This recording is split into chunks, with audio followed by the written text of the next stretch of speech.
Hello everyone and welcome to Computer Clan Live. My name is Krazy Ken, you probably know, but if you don't and you're new here, well hey, now you know my name. Gotta introduce myself, right? Gotta be all pleasant.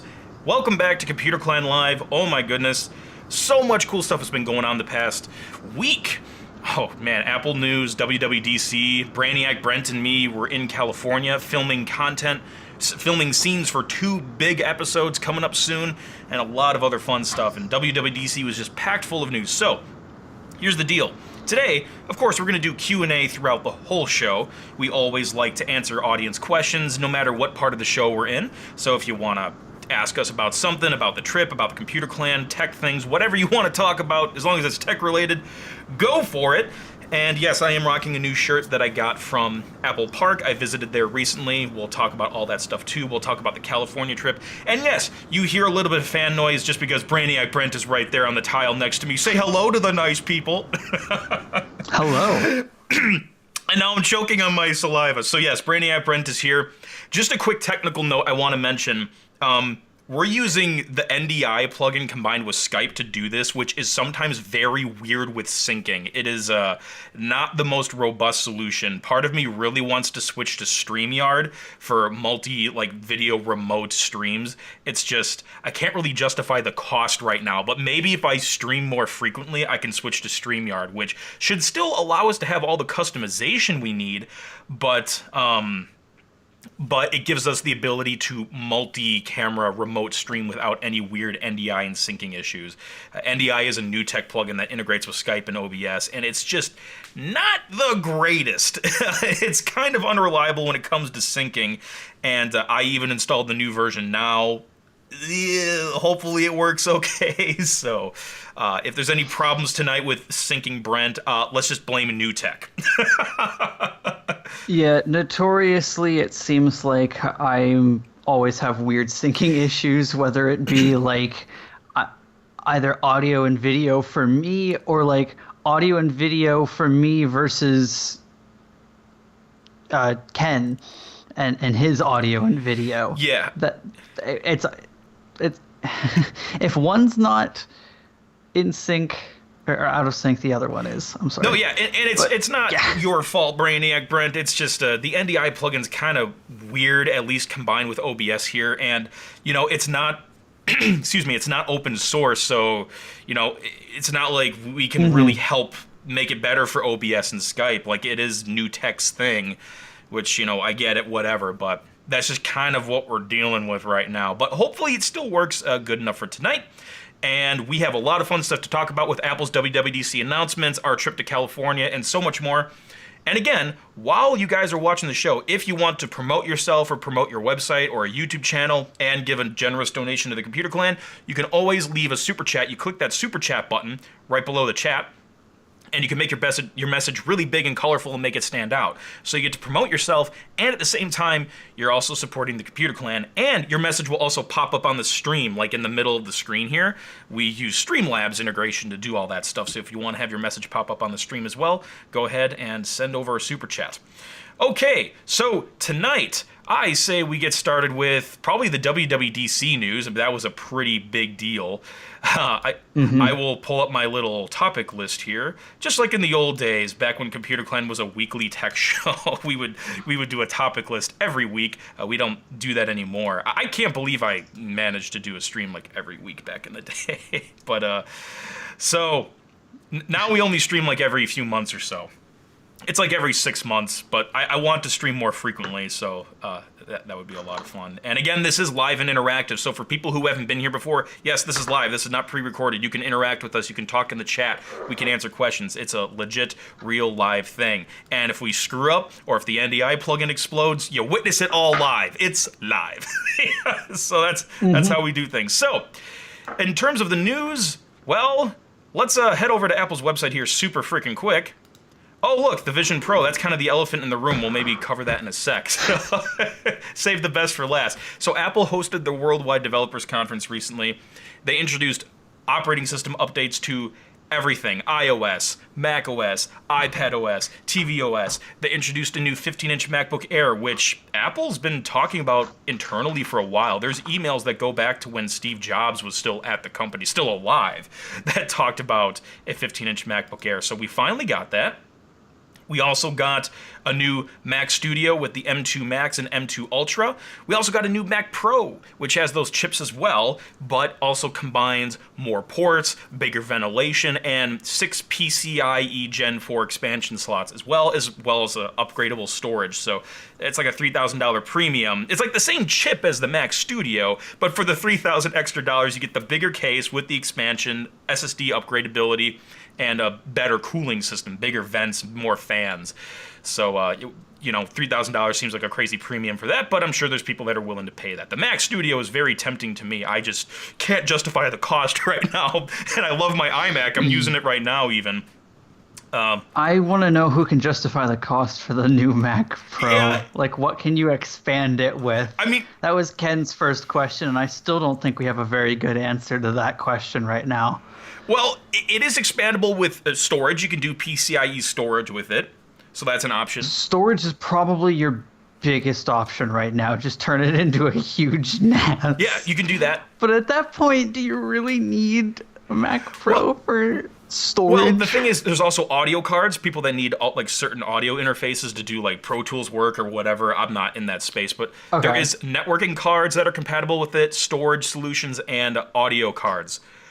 The networking cards were interesting. Video cards point. is not a thing to the best of my knowledge, though, because I don't see how that would work at all with the Apple Silicon architecture. As of right now. Right now, exactly. Because the biggest thing that I think about is they were talking about like the performance of the Afterburner cards being built in to the architecture, so you really don't need that specifically for this right now. Since we're diving into that, we might as well start with the Mac Pro news, and I'll do my best to keep my eye on the chat for anyone that has questiones, and forgive me if I miss anything. You can repeat your question if I miss it. But yeah, the Mac Pro has some pretty nice upgrades, and one of the things is with the original like new cheese grater Mac Pro, you could use an FPGA card called the Afterburner, which was your hardware-based like ProRes video playback and encoding card. You would actually expand the Mac Pro with one of those cards, but the M2 Ultra is so dang powerful. The SoC, this like giant chip, 7 of those cards and equivalent performance is now just inside that chip, and it's like, bam! You don't even need to expand that part anymore. You have all that performance built into a freaking square on the logic board. Yep. Some people got a look at it with the cooling system off, and the chip is like probably like that big, and that includes the RAM, which you can expand up to 192 gigs, which is unified memory. My main concern is the last Mac Pro could go up to 1.5 terabytes. This one can only go up to 192. Now, I get that the bandwidth and the unified memory makes it faster in many cases, but the overall size of the RAM is much smaller compared to 1.5. So, yeah, I don't know. Maybe they just never really had a market for that. Maybe they're like, hey, most of our customers never need to go that high. If they need that, they can get like an HP whatever that does like 3 bazillion terabytes or whatever. So, but the thing is, even though that RAM seems like it's less, a lot of the other stuff is a big upgrade. And the other cool thing is the maxed out version of this computer is like $12,000 compared to $50,000 in the past. So that's a nice benefit. The only other downside, though, and someone can correct me if I'm wrong, is the baseline entry-level model is now $7,000 compared to $6,000. So it went up another $1,000 in price. But overall, maxing it out is like a quarter or a fifth of the cost. So do with that information what you will. It's still a really cool computer, and I'm hoping all of that empty space on the inside is future-proofing for when they add faster chips in there and they need more thermal space, because in the trash can, they made it too dang small, and they couldn't upgrade that thing. Yeah, yep. So it was exciting to see the Mac Pro finally get the Apple Silicon treatment. This was the last one in the Apple Silicon line that was necessary. M2 Ultra, or the last Mac that needed the upgrade. Everything else has received it. 24-core CPU, 76-core GPU, 800 gigabyte per second memory bandwidth. Yes, that's bytes, not bits. It's really fast. 192 gigabytes of unified memory, which we talked about before. 22 simultaneous streams of ProRes 8K video playback, which is thanks to that media engine, which has the capability equivalent of about 7 Afterburner cards, which is pretty crazy. So yeah, this thing is a beast. Now the cool thing is, again, the Mac Studio has that same chip in it. So it has practically the same capabilities. It doesn't have the expansion or the bigger cooling system, but it does have the same M2 Ultra, which makes it a very tempting offer for me. But I don't want to throw the money at it yet, because I'm on this iMac, which has a beautiful built-in display that's 5K resolution, 27 inches in size. It's hard to trade that off. But if I were to upgrade, I would totally get this Mac Studio, which has a lot of nice features. So yeah, pretty sweet upgrades on the Mac end. M2 Ultra, M2 Max, Mac Pro, Mac Studio, new 15-inch MacBook Air. A lot of good stuff there. On the operating system side, just to catch everyone up on some news, scroll by the Vision Pro just super casually. We'll get back to that in a sec. We'll start with macOS because I use the Mac so much. I thought this was really cool. So the new version of macOS is called Sonoma, and this was really special. No joke. Brainiac Brent and I were in Sonoma County 2 days before this was announced.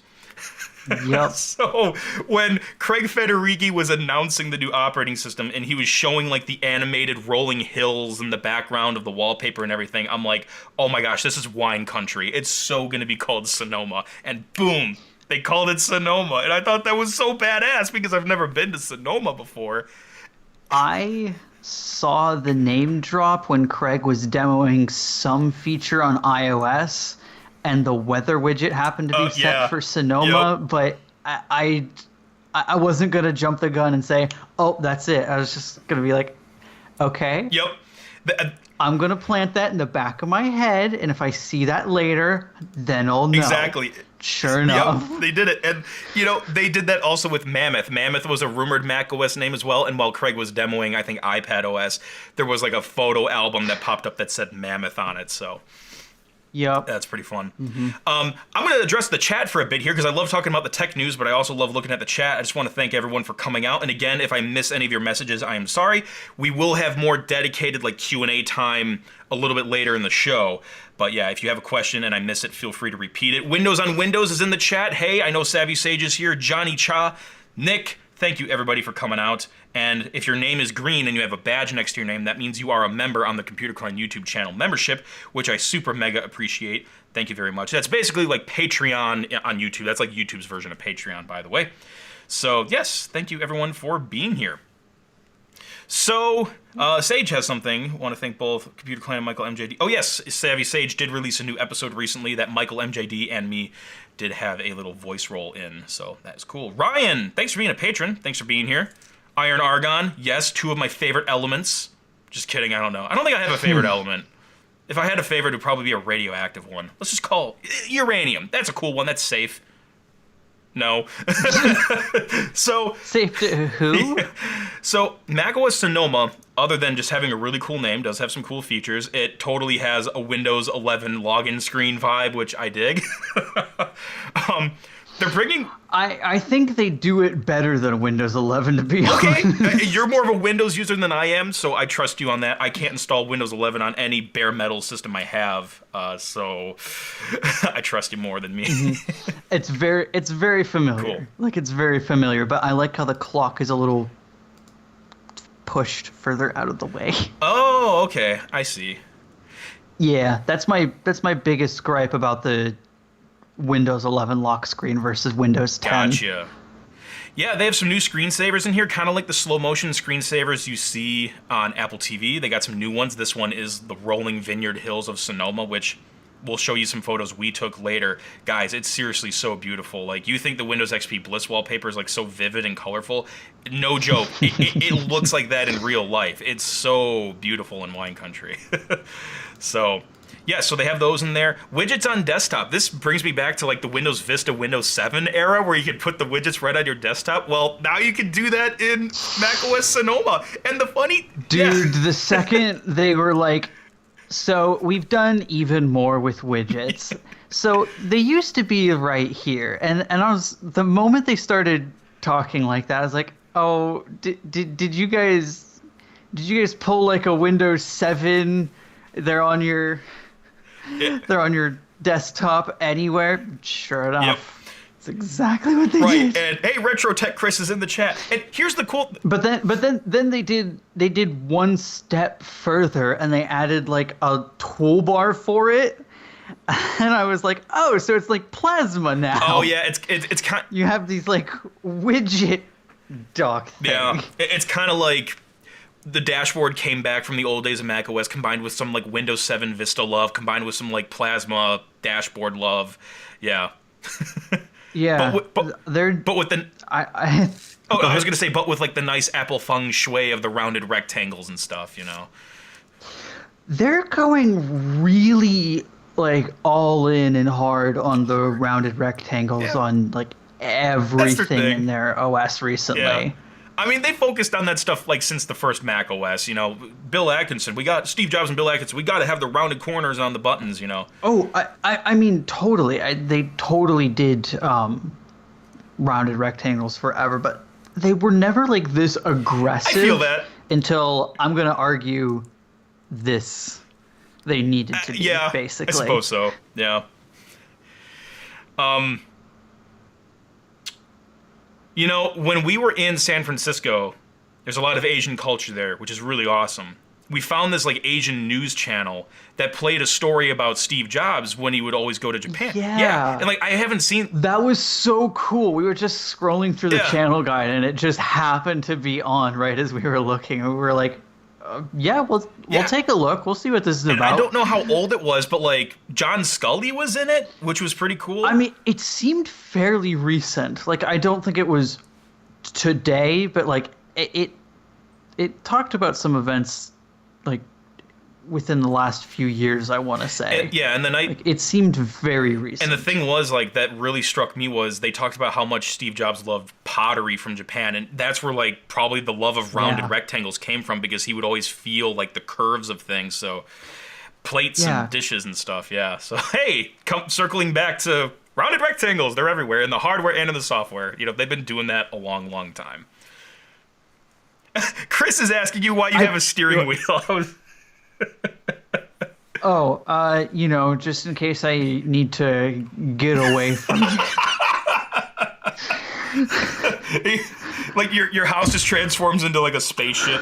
I'm gonna auger this baby in. I'm gonna do just a quick little tweak here, because the way my display profile is set up, the color isn't fully captured so well on OBS there. So let me just do a little bit of color correction. Screw it, we're doing it live. Yeah, I'm gonna do just a little bit of... Where is the button that I need? Why can't I never find the... Oh, I added a color key. That's not what I want. I want a color corrector. See, this is what happens when you do stuff live. Let's see here. Let's just boost that up just a smidgen meter. There we go. I think that looks quite a bit better. We can see a little before and after there. Yeah, just boost the colors a little bit. Hey, Zomboss! Oh no, he said Savvy Sage sucks. Zomboss. That's not true. That's not true. Savvy Sage is cool. In fact, he helps with a lot of my episodes and moderating the Discord server. I don't know what that was. Yeah, we kind of need Sage around. Yeah. That notification should pop up on the screen. Sometimes Streamlabs is a little slow, like at the beginning of a stream, and then it like kicks in later. I don't know why, but sometimes it does that. All right, so I'm just gonna scroll through here a little bit. Oh yeah, this was another like nice little tweak. They did like when you go into like a window and you have the widgets on your desktop, they kind of just like fade away in the background. That was really interesting, seeing the way the wallpapers would affect your photos widget. I don't know if I like that. Like, I would need to see it in practice. Yeah, and see if it works you could probably turn it off for me. I would hope you could turn it off. if people don't like Yeah. it. Now, here's the interesting thing. Just kind of circling back to like old Mac OS, you could actually put dashboard widgets on the desktop in the old Mac OS if you knew the right terminal command. The only weird thing is they didn't stay on the desktop. They actually floated above every window, but you could kind of do it. Yeah. Oh, yeah. Yeah. The original Mac widgets. Yeah. So some other nice features have to do with video conferencing. Like when you share your screen, the camera can automatically chroma key out your background, so the screen like floats behind you, kind of like what people do on Twitch. You know, they put themselves in the corner. Oh, Yeah. that was really cool, Yeah. the way they showed that on the stream. I hope that works as good in practice. Yeah, it kind of reminds. Because if it does, that would like engage me in someone's presentation a lot more Yeah. than a lot of, It's cool that that's built in. how do I want to say this, these sorts of things usually go. And the other thing is when you share a screen, you can also now just share it right from the green button. So the green button lets you resize the window, but now there's an option that just lets you screen share, and it will integrate with any app that has that API in there. So that is pretty sweet. Safari has a lot of new features. If you're a Chrome user, they're probably not new. But my favorite one is they finally have profiles, so you can have a set of like settings and configurations for home, for work, which is really nice because I have personal accounts on things and I have business accounts on things, and it's like you can't separate them in Safari, which mega sucks. So that's why I use Chrome for some things, but now they are finally adding in that profile feature, which is pretty handy dandy.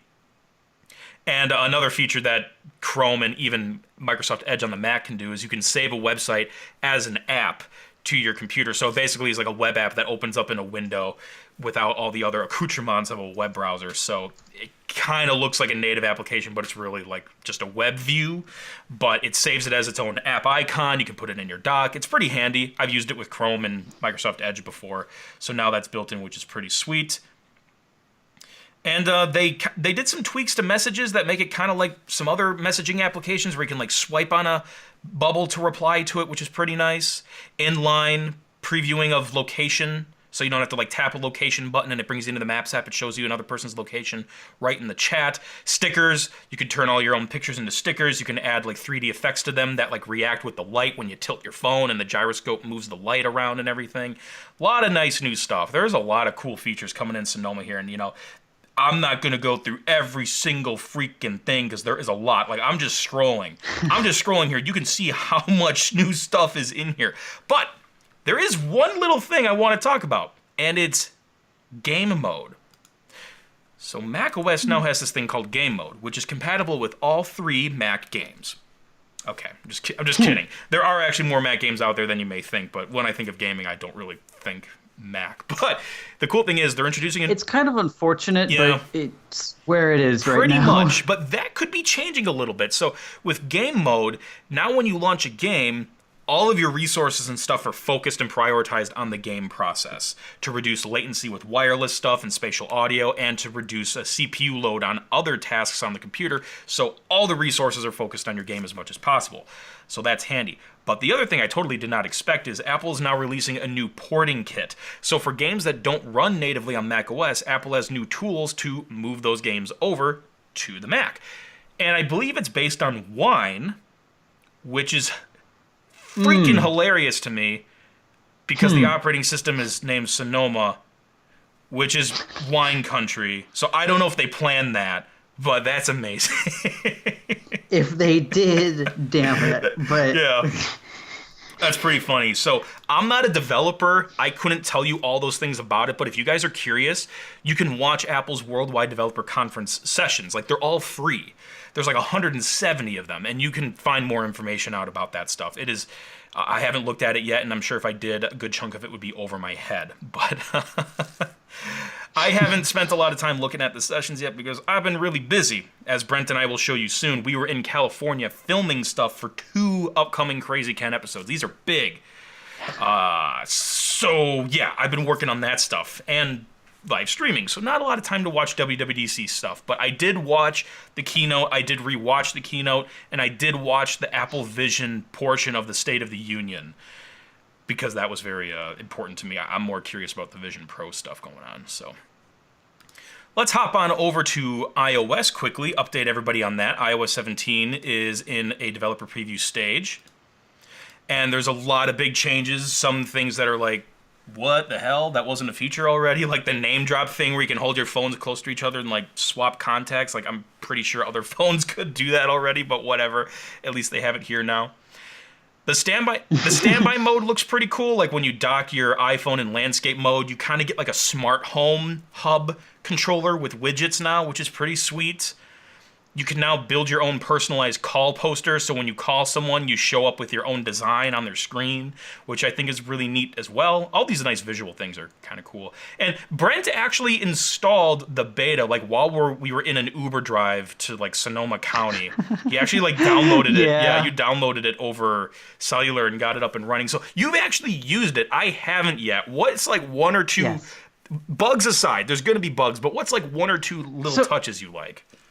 Honestly, this is a very like minor refinement revision release to me. Like there's not a huge lot that's different. I think the biggest thing for me is just like in messages. So you used to have that like app drawer thing that you used to have to slide through and find whatever the hell you were looking for, and then you have to like bring it away and then get it out just to like share a photo with someone. So this list is very new. I know it's not just for solving that issue, but also just the way it looks. It's very incongruent with the rest of iOS's design. Yeah. It doesn't have any sort of like iOS has kind of been going for these whole like content holdery things, having all of these things inside of rectangular rounded off bubble sort of things. And they just don't do that for that list. I've seen lots of people on Twitter saying like how this does not feel like an Apple UI element, but I don't know, maybe, it's a first developer preview. They'll tweak it and maybe they'll introduce that kind of design in other parts of the system. But yeah, right now when I saw that in the keynote, I was like, whoa, this is very, very different. Yeah. From there, I'm trying to think. Other things have been like very, very, very tiny. The media, whatever you want to call that, in Control Center, they used to have a tiny little icon in the top left for switching to media controls. It's now a huge button. And you'll find that happen in a few other places where these things that used to be very tiny, hard to press elements are much easier. Oh, on that note, text selection. That is actually probably the biggest improvement that I really do like about this system. I'm just typing out some random stuff. Dummy test here. Yeah, lorem ipsum. But I'll see how good I can show this here. Yeah, the exposure might blow out on the camera here, but we'll try to describe it as best we can. Very simply, whenever you would try and select text, the handles that would show up for you to grab onto to like change what you're selecting, basically. I don't know how else to say that. The handles were very tiny, and I always found that they were very difficult to grab onto. Furthermore, sometimes whenever you would have to select replacement options by hitting the backspace key and having the one option pop up for you that you want to autocomplete to instead, half the time I would tap that in iOS 16, it would dismiss itself rather than actually tapping on the autocomplete suggestion that I wanted it to change to. So I've noticed that as I type here, not only does it do the standard grammar and spelling corrections that it usually does, but as I'm typing, it'll also do these solid blue lines underneath things as though it's like, okay, I think that was right, but you might have also meant this. Almost like it was like a swipe suggestion, but I'm not swiping on the keyboard anymore. I'm just typing.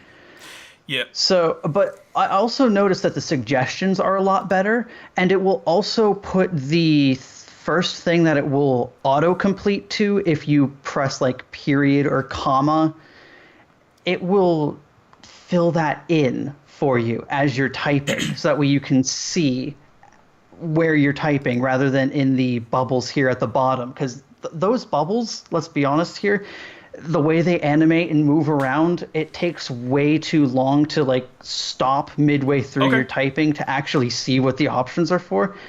This is so much faster. Yeah. Like there's so many minute refinements. You're gonna like typing on iOS 17 a lot And more. under the hood, they are also improving autocorrect. They're doing like a new transformation, like machine learning model to try to make that more accurate. So a lot of text I refinements. think that's what's powering those like little solid blue lines that you'll Could see be. as you're typing. Is that new Yeah. engine? Willie is asking when the next episode is coming. June 20th. In fact, if you stay tuned, you're going to see some great sneak peeks that I normally don't show publicly. Brent and I just got back from California filming for 2 big episodes coming up. So if you stick around for a bit, you'll see what we've been working on. But yes, June 20th is the next episode. It is going to blow you away. It is going to freaking blow every internal organ out of your body. You will probably die. Just kidding. It's going to be really good, though. So, yes, I don't want to harp on like all the new announcements because this is a live show and I like talking with the chat, so I don't want to just scroll through news all day. But I encourage you to take a look at the new Watch OS, the new TV OS, the new Mac OS, the new iOS, the new mental health features they're introducing, the new keyboard features they're introducing. They also changed Siri. It's not Hey Siri anymore. It's just Siri. That's how you trigger commands. There's a lot of big changes and some small refinements, and it's just the first developer preview. People will submit feedback. Public preview will be out next month, and the big final public release of the stuff will be in fall. So, yes, lots of operating system upgrades for that too. And there's some more landscape stuff with live previews, or excuse me, live activities, and some more of the standby stuff I was showing earlier in landscape mode, which is pretty sweet. I'm excited about that, but I don't have a dock, so it's useless to me. But it looks cool. So, I think that brings us to the elephant in the room. But first, I'm going to answer Flaming Killer MC's question. If Apple offered you a job, would you take it? You know, I've thought about it before. I don't really want to give up what I do with the computer clan. But I have thought, what would my dream job be if I wasn't doing computer clan stuff? It would be doing something for Apple. It totally would be. So, and I'm not just saying that because I'm wearing their awesome retro shirt, which you can buy at Apple Park Visitor Center. Definitely not a sponsor. No, definitely not a sponsor. Apple's never paid me a single cent. No. None of their like executives probably know I exist. Some of their guys know though. I've been contacted. Actually, I don't know if I'm allowed to talk about this, but the event was a while ago, so I think I can. But there was an event where they were showing a bunch of like social media reviews of M1 computers and stuff like that. Like there was a bunch of YouTubers in there. Before, like a couple months before that event came out, someone from Apple did contact me asking me if they could include one of my tweets in something. They didn't specify what. I'm guessing it was for that. I didn't make it in there, but I was still contacted, so that was pretty neat. Okay, so now the elephant in the room. Apple Vision, which Savvy Sage pointed out that Apple already had a product called Apple Vision back in like the 90s. Apple Vision was the name of their like CRT product, or monitor. So... hey Zombos, I don't know why you're putting all these like weird super chats in here, but if you do that again, we're just gonna kick you out of the chat because it's really not funny. But thanks for trying to be funny. You didn't do a good job at it though. Anyway, so Apple Vision Pro, not Apple Vision from the 90s. Apple Vision Pro is Apple's new headset, and I like the term they are using here.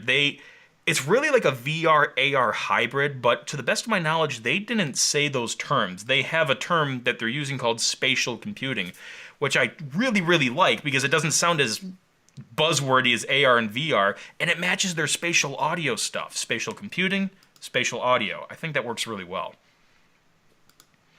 So let's dive in. The main thing that surprised me, the design didn't really surprise me because Ian Zelbo's renders and those other like internal leak things like were pretty spot on for the visor at least. The headband was a little bit different. But like the visor was pretty spot on. The main thing that surprised me was this eyesight feature where your eyes actually come through the screen. It's simulated with a bunch of computer magic tricks and like lenticular lenses and stuff and OLED screens, micro OLED. So it's not actually your physical eyes coming through the screen. It's simulated in a way. But that whole feature totally surprised me. I was not expecting anything like that. And you're going to be able to do things like watch movies on big screens, go into immersive environments, film stuff with the 3D cameras and revisit that stuff volumetrically and be surrounded in these big immersive environments. And the cool thing is you control it with your eyes. You don't hold a controller. You control it with your eyes by looking at stuff, your fingers by pinching to trigger a click, your voice for dictation and for Siri. You don't use a physical controller, but the cool thing is you can still use physical peripherals if you want. If you want to use a wireless keyboard with it, you can use a wireless keyboard with it. There's also an on-screen virtual keyboard you can use too, but a lot of it is just moving your eyes, using your voice, and little like pinch gestures that you use to control Vision OS, which is the name of the operating system. And internally, it must have been called XR OS, which we saw in the news. But even in the publicly released WWDC sessions, a lot of the developers still refer to Vision OS as XR OS. So it makes you wonder how late they changed the name. So that was interesting. But yes, this is what it looks like.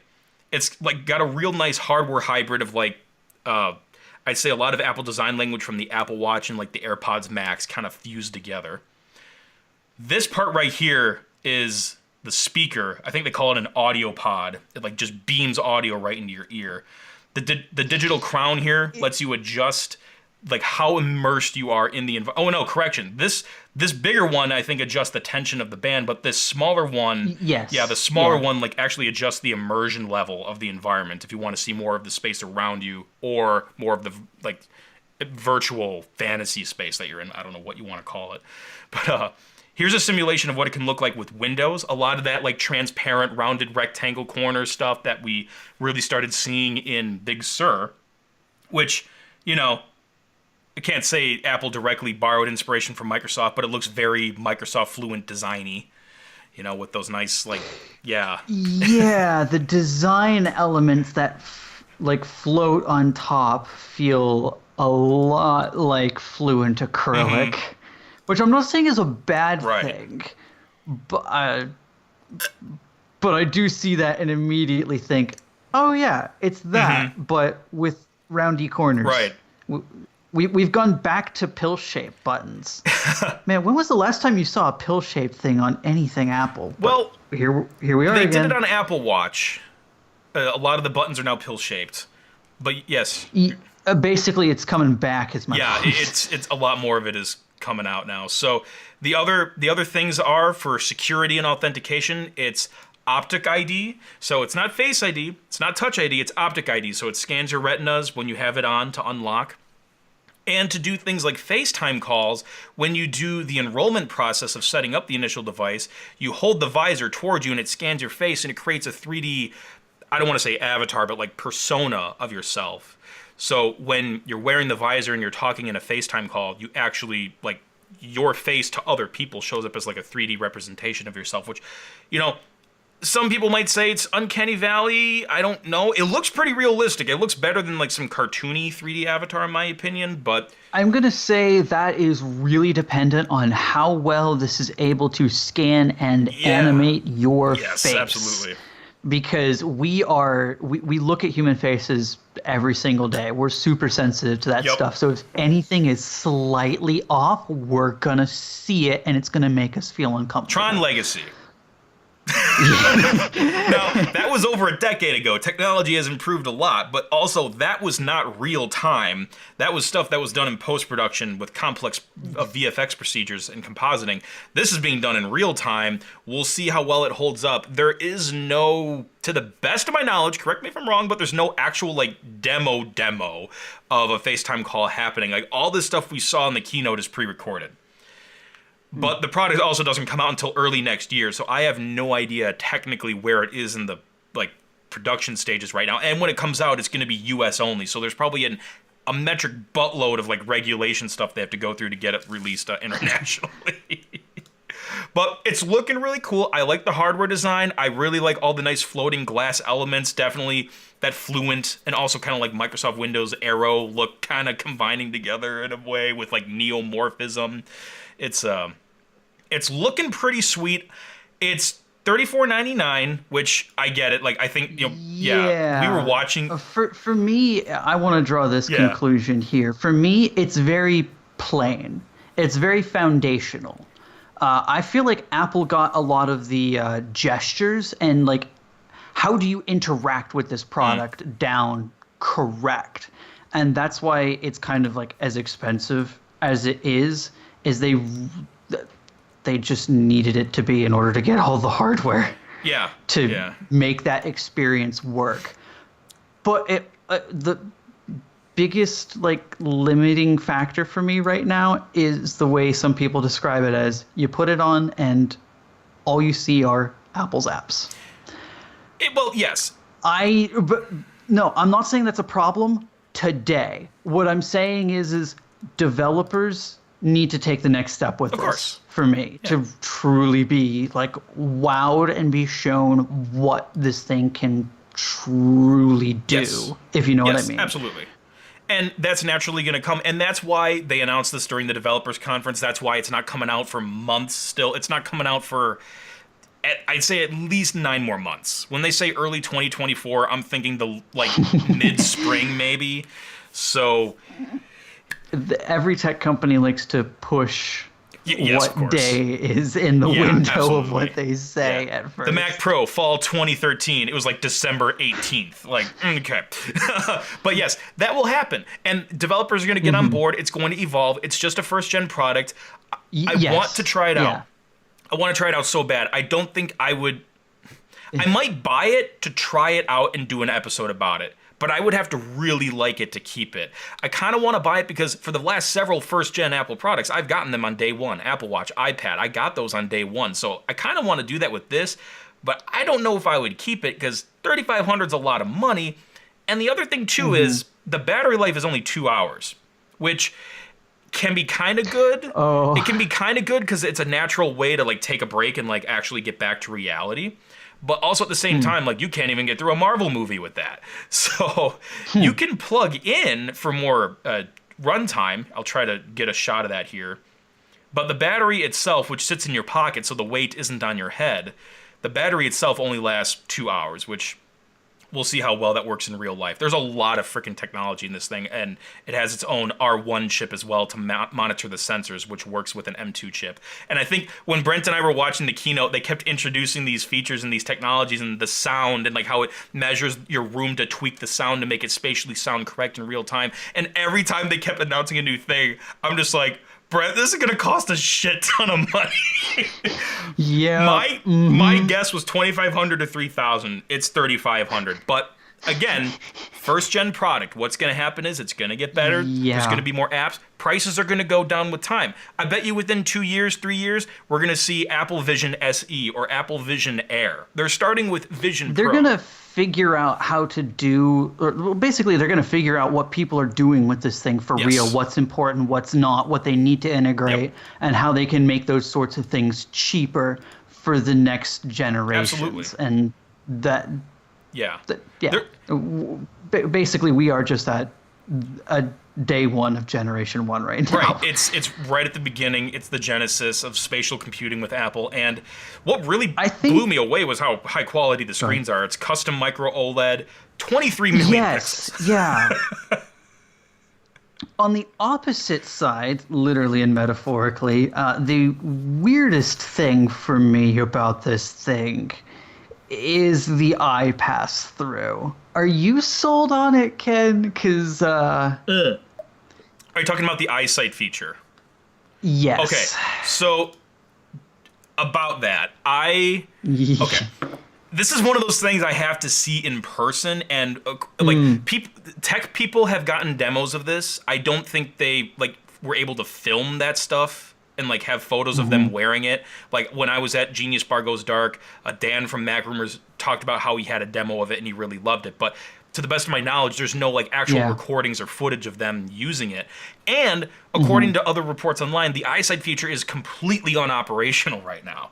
So yeah, this is something I need to see. I need to see, no pun intended, I need to see this in person before I can really make a judgment of it. I think it's cool because it lets the other person see your eyes. So my thought on that is the idea is cool, and I like the thought and fit and finish of trying to make it a lenticular screen, so that way your perspective like naturally morphs the perspective of the person's eyes. That's a very Apple thing to think about. On the other hand, again, I like the thought that they are trying to find a way to naturally show whether you are, as they put it, immersed in something or they can see you. I think the current execution that they have of doing like the Siri colors in your eyes is just very nerdy and dorky. Okay. Yeah. And I don't think a lot of people are going to sign on to it. I was thinking about that earlier, and I'm hoping, like, I'm trying to find a visual of it to communicate this to the audience here quick. But there. Yeah. Again, like what they want to do is good, and like the way they even have it, like partially obscure itself so that way people can see that they can see your face but still see other things over here in this frame of their view. Like that fit and finish there with that feature is very nice.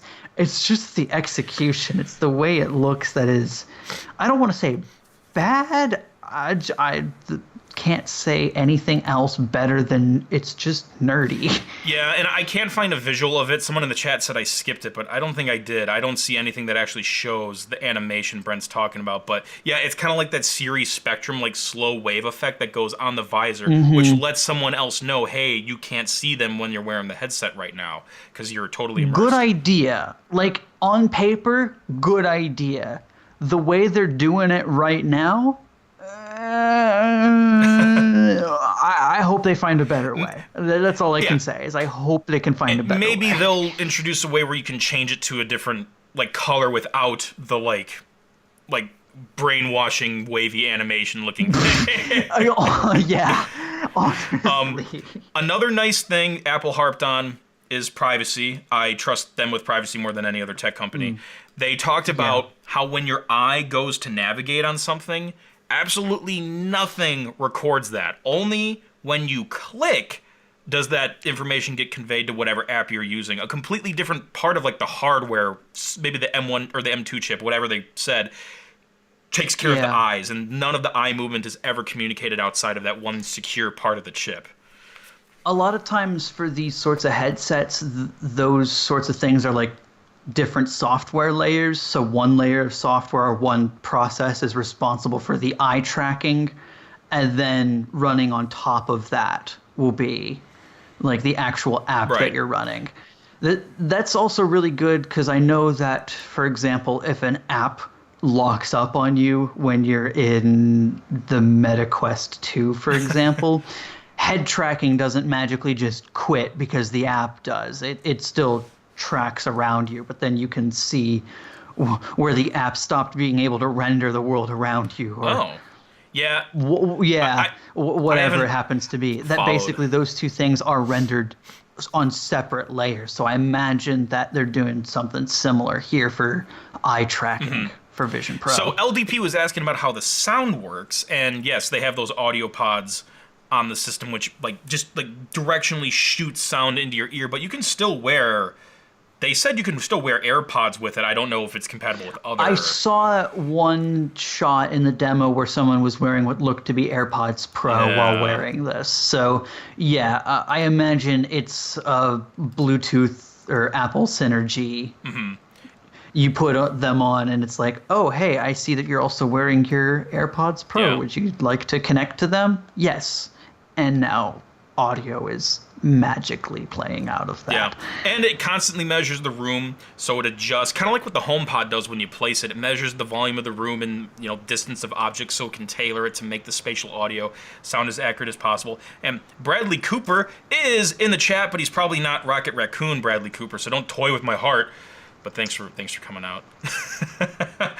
But yeah, that is Apple Vision Pro. We're going to hear a lot more about this soon. It's launching in the US in early 2024. I would like to buy it and maybe do an episode about it. I don't know if I'd keep it. I'd have to really be convinced.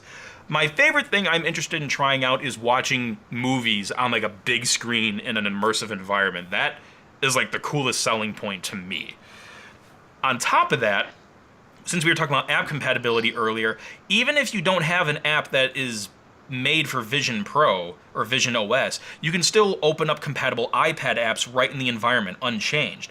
And you can also wirelessly beam your Mac screen into the Vision Pro environment. So you still have those compatibility. That is handy.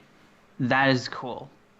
Now, LDP has a good question. Would he need headphones if he wants to isolate sound? That's something I was wondering about, because, yeah, if it's beaming it into your ear, there's got to be some bleed. That part I don't really know yet. To isolate sound, I think so, yeah. Probably. It can do the spatial audio, but I don't think it can, like, do noise cancellation.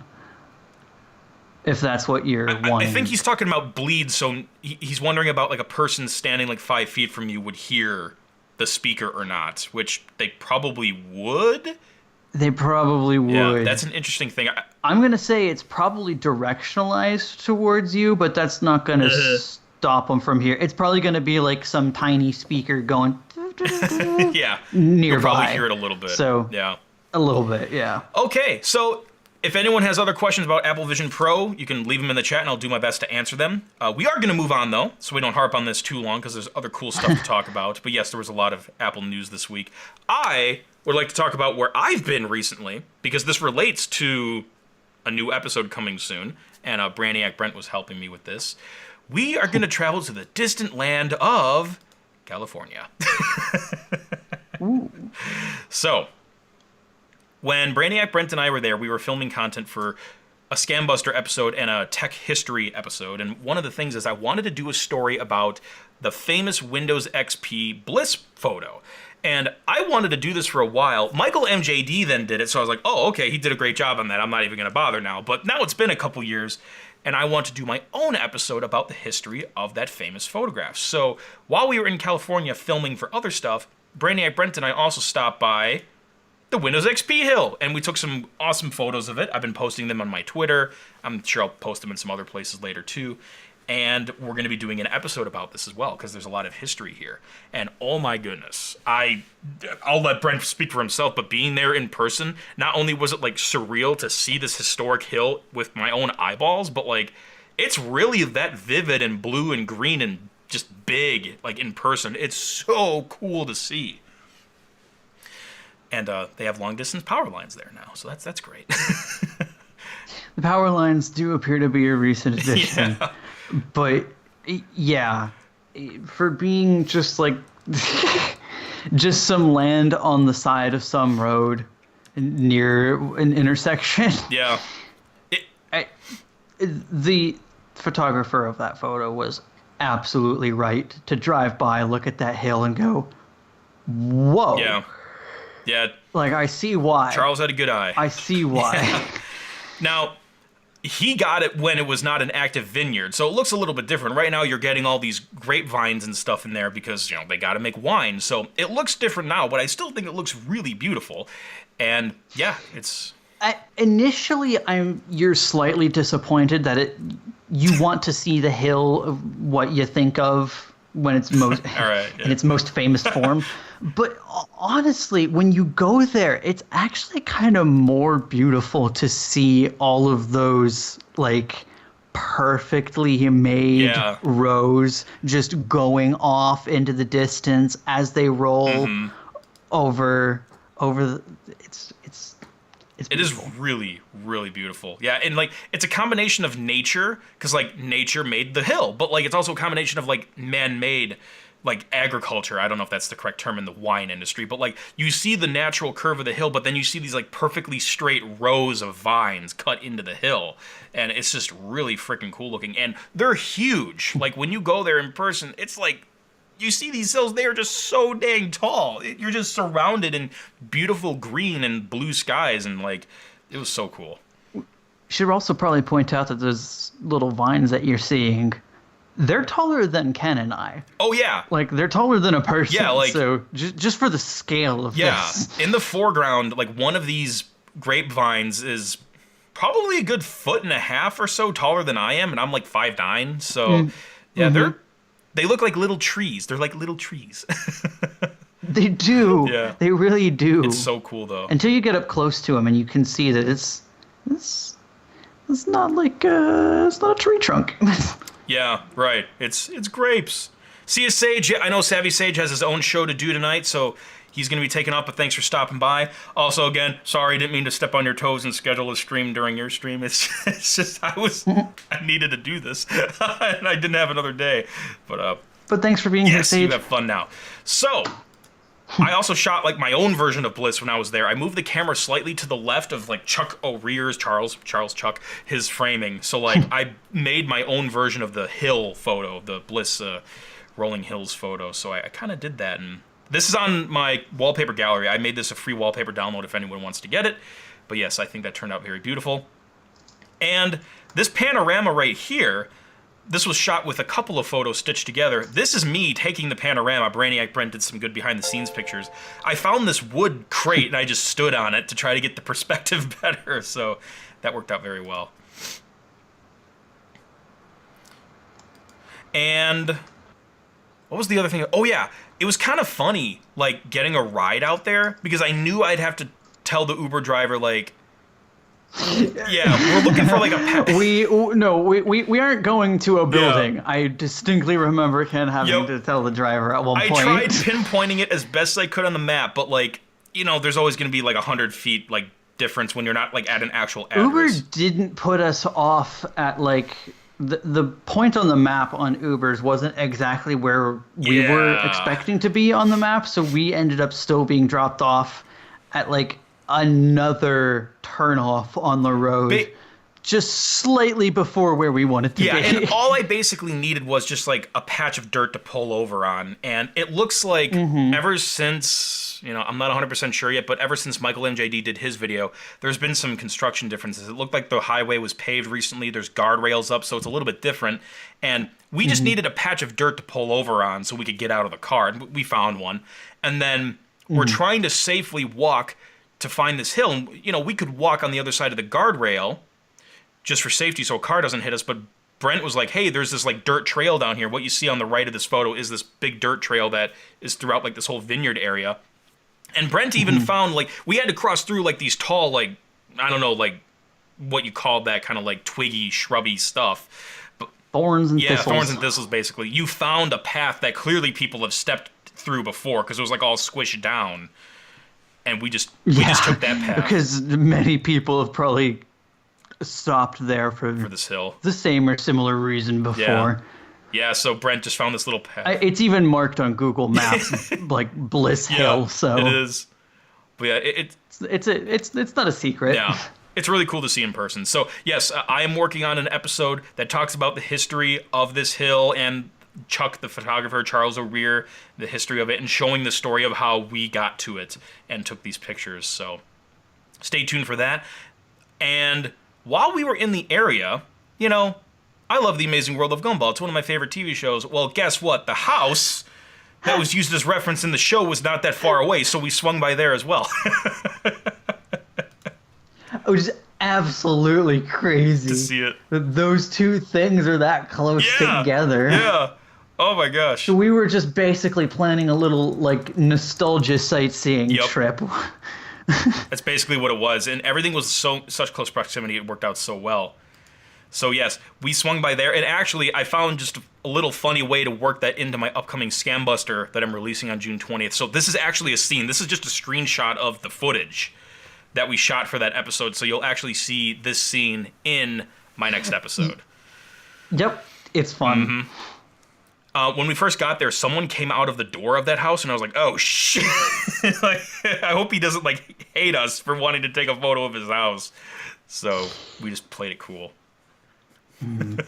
I'm sure they're just checking to make sure we're not doing anything malicious. Yeah, and I hope that's what it is. Yeah, me too.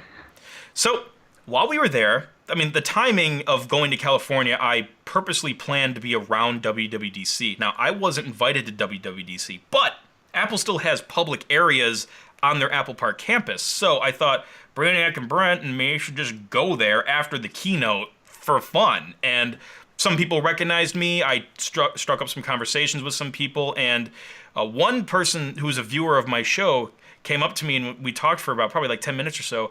He was working at the Infinite Loop campus back when Motorola still had it, and he was also a security manager, like escort, I don't know what the technical term is, for Steve Jobs. So he shared some cool stories about that too. It was really cool talking with some people there.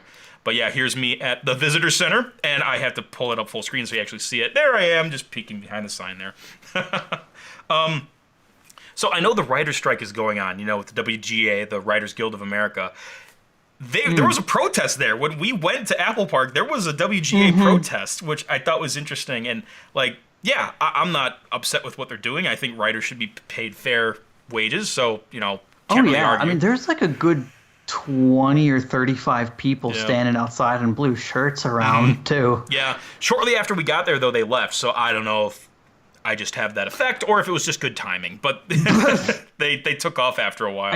I don't know if someone kindly asked them to leave or something, but yeah, they dispersed shortly after we got there. Yeah, and they handed out little like pamphlets or flyers, whatever you want to call them. If anyone wants to read it, it is on my Twitter. I posted it just a couple days ago. I have the whole piece of paper on my Twitter in like the media tab. You can just scroll down and see it.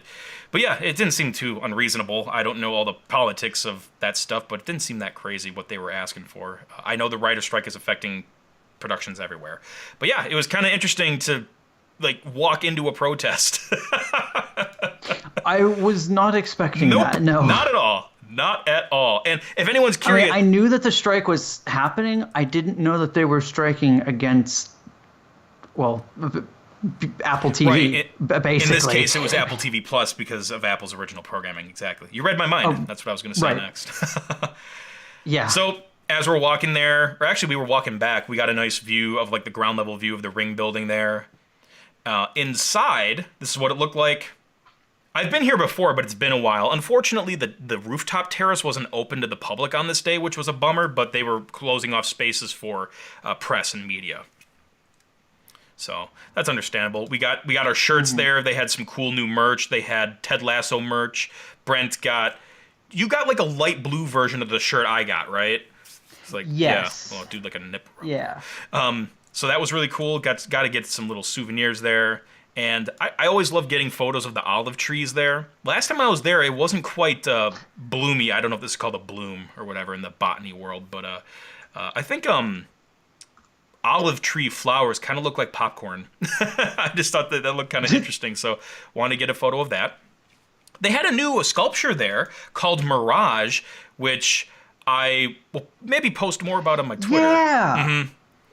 This was very simple, but very, very neat. It's a whole bunch of pillars that are made out of sand from different parts of the world.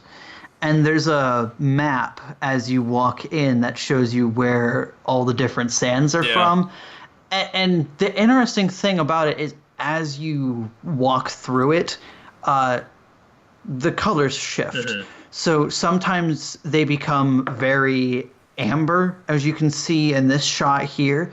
But then there's some of them, they just go like wildly blue and like this deep aqua color. And it's really cool. That's really neat.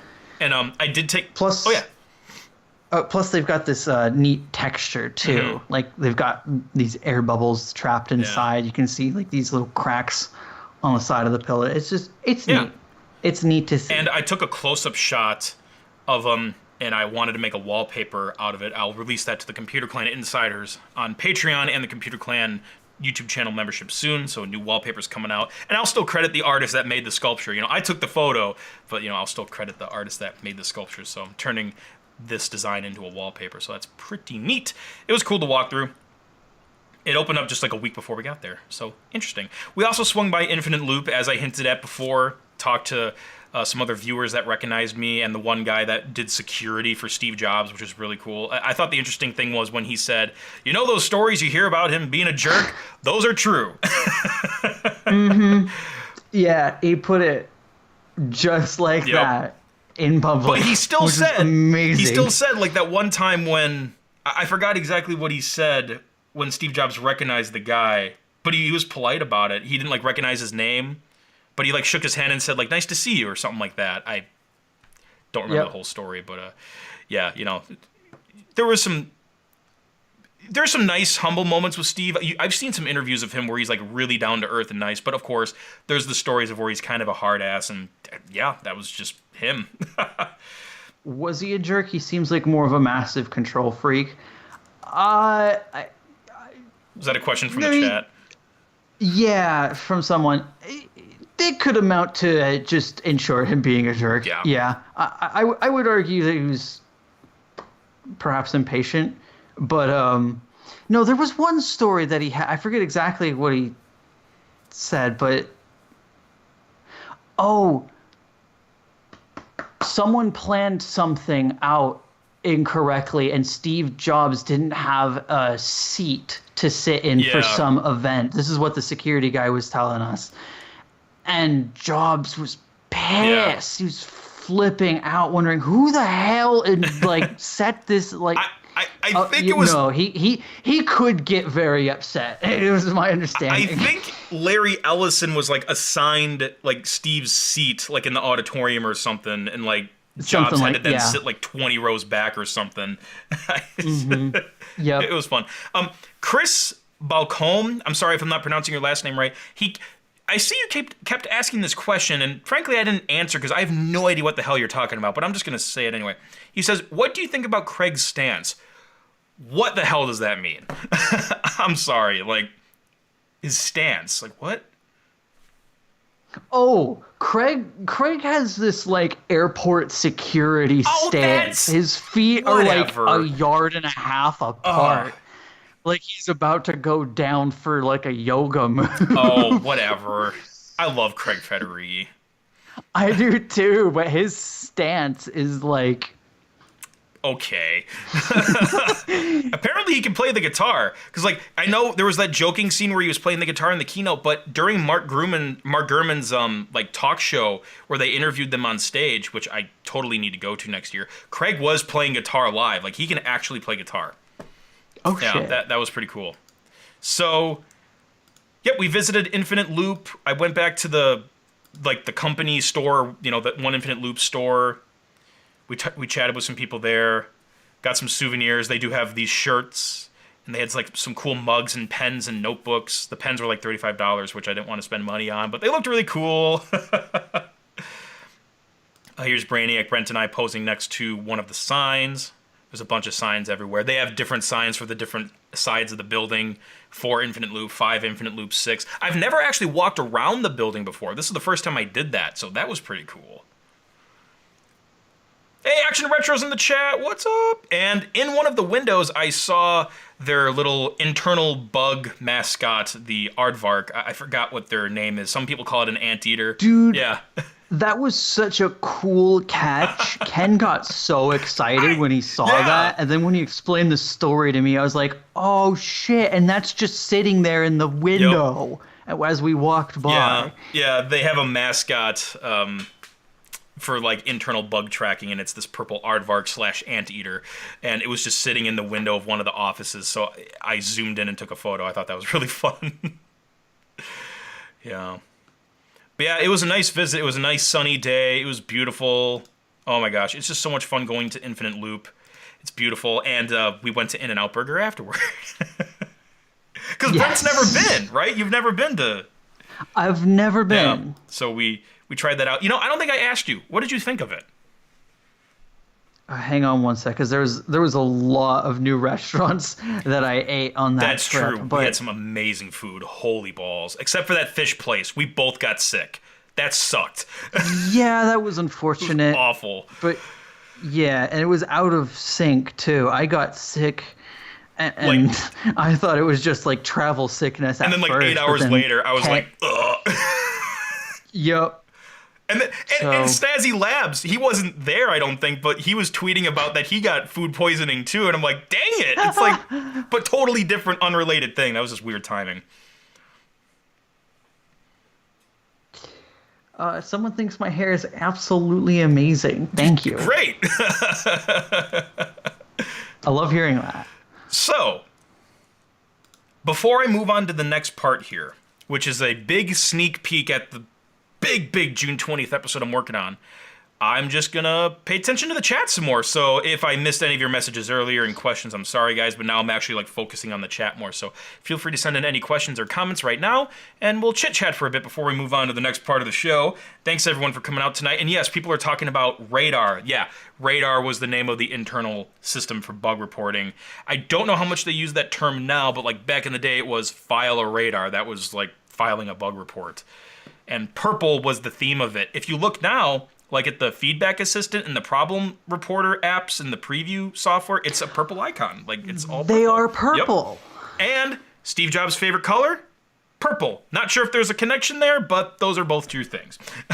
There's your, I'll turn my brightness down here. There's your feedback icon. Oh, there you go. Purple. It is purple. There you go. File a radar. Action Retro. Hey, Action Retro I think likes purple a lot too. Because like in his branding, you see a lot of that like purple color. But anyway, Action Retro, yeah. He said, will you be acquiring an Apple Vision Pro? I really want to buy one to try it out. I really, really do. I don't know if I'd keep it because it would really have to convince me. The big things are how much I like the battery life and how much like I can use apps with it to justify the cost. But I would really like to buy one and try one and maybe do an episode about it. So stay tuned. I will have a better decision maybe once they announce a release date, and then maybe like the prediction of how much FOMO I'm gonna have if I don't buy one. You know, that might rise, and I'll be like, okay, I'm just gonna buy one. So, Dannon with lots of A's, so I don't know if it's Dannon. He is asking if I have interest in 3D printers or if I own any. I don't own any, and I also don't have interest in them. But thanks for asking. I've also had bad experiences with buying 3D printed stuff online. Every single 3D printed thing I bought online, except for a small like HomePod mounting accessory, has been damaged in shipping because a lot of 3D printing material that people use is not that strong. So yes, bad experiences with 3D print materials, but you know, that's just me. Oh, Tech Explorer's asking, oh hey, Sonny Dixon, what's up? Were you in California like the last week too? I feel like you texted me about that, but we didn't see each other. So I'm sorry if we missed each other there, but we should catch up in person sometime. River Tub is asking, what year is my 5K iMac? The last one they ever made, August 2020. So back to Tech Explorer's thing, he said, did you hear about the username update with Discord? Yes, I did. Probably nothing else with the question there. Anyway, what about the API changes with Reddit? What are your opinions of it? So here's the thing. It's pretty sad. Apollo, a great app by a great dude, is just going to get murdered now. And I really, really hope Reddit finds a middle ground solution here. Look, I understand that Reddit needs to be profitable. They can't just be giving out, you know, OAuth calls and all this like access to the servers and bandwidth. However it works, I don't really know. But they can't just be doing that for free. So I understand why companies have to charge for APIs and stuff. I'm not a developer. Don't take this as gospel. But like, with how big Apollo is and how much attention and how many users it gets onto Reddit, I feel like Reddit should work with the Apollo team to like keep it going. I'm not a Reddit user, so I'm not super passionate about it, but I am passionate about independent operators of businesses and business owners, and this just sounds really, really, pardon my French, it sounds really shitty. So I really hope there can be some good problem solving here. So Apollo doesn't just die. Yeah, that's kind of sucky. Anyway, that's my little spiel on that. Again, I am not a Reddit user, so take what I'm saying with a giant bag of salt. Reddit is getting ready for IPO. Oh, that part I didn't know. Sonny Dixon dropping some knowledge on my ass. Okay, that's... Yeah, I mean, you got to stay profitable if you're going to be traded publicly. I mean, you got to stay profitable, period, but especially if you're going to be traded publicly on the stock market. So, yeah, okay. Good information to know. So, we will resume some more stuff in a little bit here. Just enjoy these pictures of us at the Apple Infinite Loop sign. I need to get some water. Got to stay hydrated, right? And I will return momentarily. Hang tight. I don't know if Ken muted me or not. I apologize that I don't have anything to say about Reddit's API changes. I don't use Reddit. I have absolutely no idea what's going on in that space, but enjoy that. Water. Maybe I should have got some. I guess I'll just have to crack open this bottle of Pepsi. Oh yeah.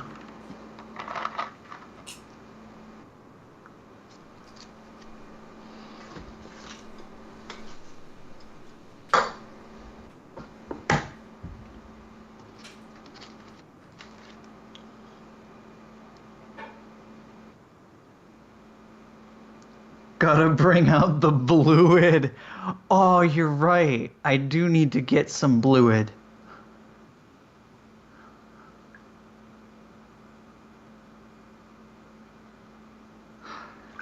Don't have time to run out to the store and get Bluid. Let me see if I have any lying around. The satisfying sound of Pepsi. What is Bluid? Generically, any blue fluid. Specifically, I think it ended up being like these plastic bottles of, what is it, Kool-Aid? It's some kind of Kool-Aid pouch. I don't remember exactly what it is. Also, yeah, I hope y'all enjoyed that Pepsi ASMR. Oh, wasn't even near the mic, but I'm sure y'all could hear it regardless.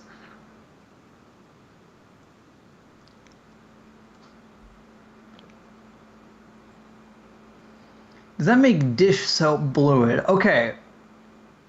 A good question, because I did only specify generically blue liquid, but the general rule of thumb is that it be ingestible. All right.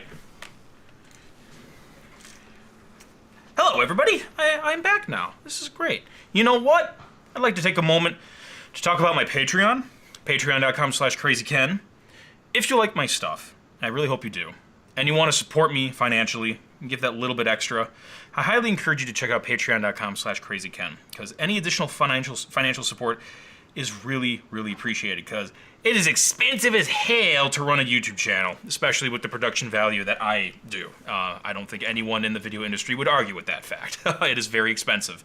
So, you know, not begging for money.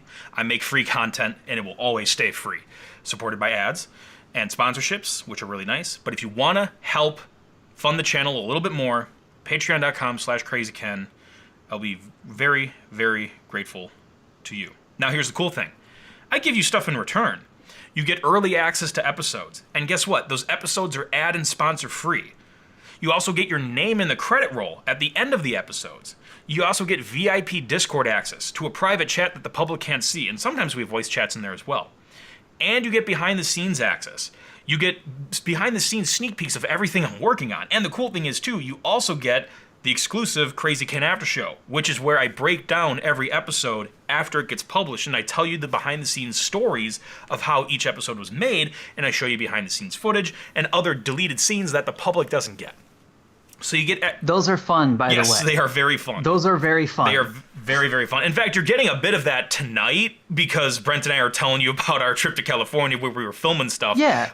So basically, imagine this. Imagine if this weren't a live show, but we're still basically as much behind the scenes, off the cuff, us speaking directly to you and welcoming you on some additional, what you didn't get to see and hear about in the main videos we produce. Exactly. So with the Patreon, Again, you get early ad-free access to episodes. You get your name in the credits. You get VIP I almost said Discord, but Discord access, behind-the-scenes access. You get the Krazy Ken after show, and you also get Krazy Ken's mobile log, which is extra stuff I just film when I feel like it. Like, I just got a really big haul of donations sent to me. I'm going to film an impromptu mini episode about that and post it just for the Patreon and the YouTube channel membership as well, because I also sync the same benefits there as well. But yes, so much great stuff and value that the public doesn't get. You can get for starting at only $2. It's pretty freaking awesome. I think I offer a lot of great value on Patreon, and I can't wait to see you there. Patreon.com/KrazyKen, Krazy with a K. Go ahead and check it out. Your support is greatly appreciated. And another way you can support us is buying from my Etsy store. I have great personalized physical items and also digital goodies you can purchase and download. Lots of great stuff on thecomputerclan.com/Etsy. And if you want to engage with the Computer Clan community some more, I think our Discord server is almost at 2,000 members. Go ahead and check out thecomputerclan.com/Discord. And if you want that elevated exclusive access, that VIP access, again, we do offer Discord VIP access as part of our Patreon awards. So go ahead and check out patreon.com/KrazyKen once again, and to join the Discord server, thecomputerclan.com/Discord. So, where to next? We're going to talk about the upcoming episode. I did say we'd give some sneak peeks tonight. So, the next episode of Krazy Ken's Tech Talk, this is a big one. It comes out on June 20th. I am debunking a fake, fishy internet scam going around right now. It's called Zilkey. It is a product that claims to be a data recovery product for hard drives. And there is a lot of very misleading information about this, and the product is also significantly overpriced. And it is just full of holes, full of BS. It's been submitted to it's been submitted to me a bunch. Again, it's called the Zilkey, Zilkee. It's a physical product that you plug your hard drives into, and the video ads claim you can recover data. The wording they use is so inconsistent and misleading between the website and the video ads. It's a mess. And again, it's like 95% BS. It's insane. So, and to make a long story short, Ken pulled the box out and showed me the product, and the second I looked at it, I was like, "Oh, I know what that's supposed to do. Yeah, I can see why that's bullshit." Yeah, they're basically taking what's like a three-way SATA IDE dock and tripling, quadrupling the price and selling it as like a miracle product, magical box that can recover data. And it's just it's a repurposed recycled product. And they slapped their logo on it, which I was actually surprised when I received the legit one, because I bought a generic one to compare it. When I received the legit one, it actually had their branded logo on it. Sometimes they don't even do that. They just drop ship it to your house, but they clearly ordered inventory with their logo on it and shipped it out. But yeah, it's insanely stupid. So much stuff to debunk here. There's multiple video ads, which is great because we get to have more fun just tearing them a new beehole. So June 20th, an epic Scam Buster is coming out. Mark your calendars. But I didn't just stop there. When I do these episodes, I don't just like to show how bad the product works. I like to show how a real-world product actually gets the job done. Because you have the scam product, which claims it can do ABC, but it can't. So I show how a real product actually gets ABC accomplished. So I am collaborating with a very big, long-running data recovery company, a legit data recovery company called DriveSavers. They've been around since 1985. I've known about them since 2007.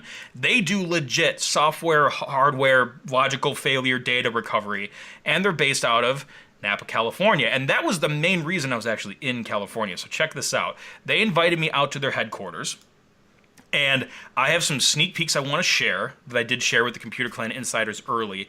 I don't have a ton right now. We actually have to go through an approval process to get the stuff shared because there is a lot of private information at the company.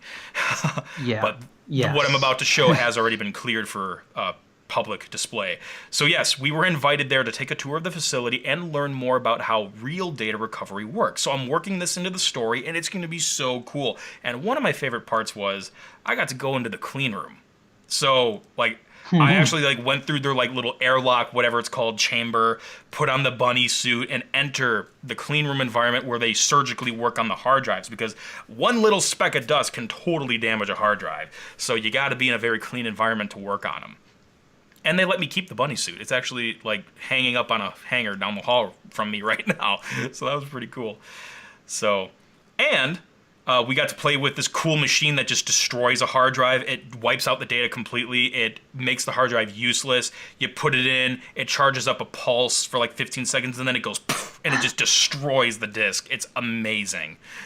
And we got to go through what they called the morgue, because they have a bunch of spare parts around to help fix other hard drives temporarily to get the motors working and get the data off. So it was cool to see like all these quote-unquote body parts just like chilling in the room. That was really Yeah. cool, because I legit thought that this was just another room of basically the mechanical people, like the mechanical discs that they had for service. So when they started to explain to us, so this is basically every single make and model disc that has ever existed that we have needed to recover from in the past, that we have gotten a working component from. And the moment they started explaining me this, I looked around again and I was like, oh my God. And these are all for old mechanical discs that just have known working parts for Yeah. these just in case. Yeah, they had some really old stuff there too for like 5 1/4 disc drives, like some legit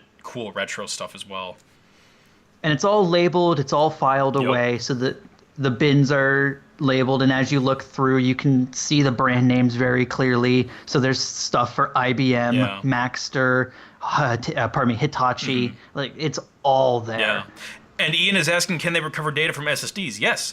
They can do mechanical, Yes. SSD, embedded storage. And that's the cool stuff we're going to show in the episode. You're going to see some of that stuff in action to an extent, because there's certain trade secrets we can't show, but we'll still show you what we can and talk about the principles of different types of data recovery. Yeah, so I mean, obviously the process does look a little bit different from like physical recovery sort of things, but yeah, no, there's still an industry of data recovery, even if we're talking about flash media. So that goes beyond solid state disks. We're talking SD cards, flash drives, mobile phones. So like, system on a chip things.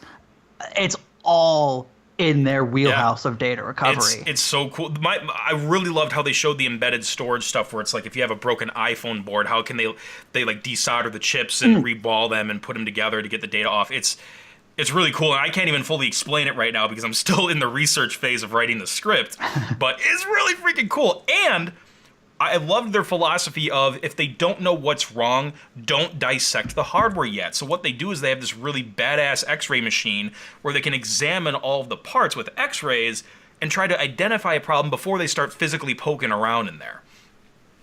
That was really cool, because they were showing us, so like, here's this, and then if we zoom over here, here's where you can see inside of an IC. That was cool.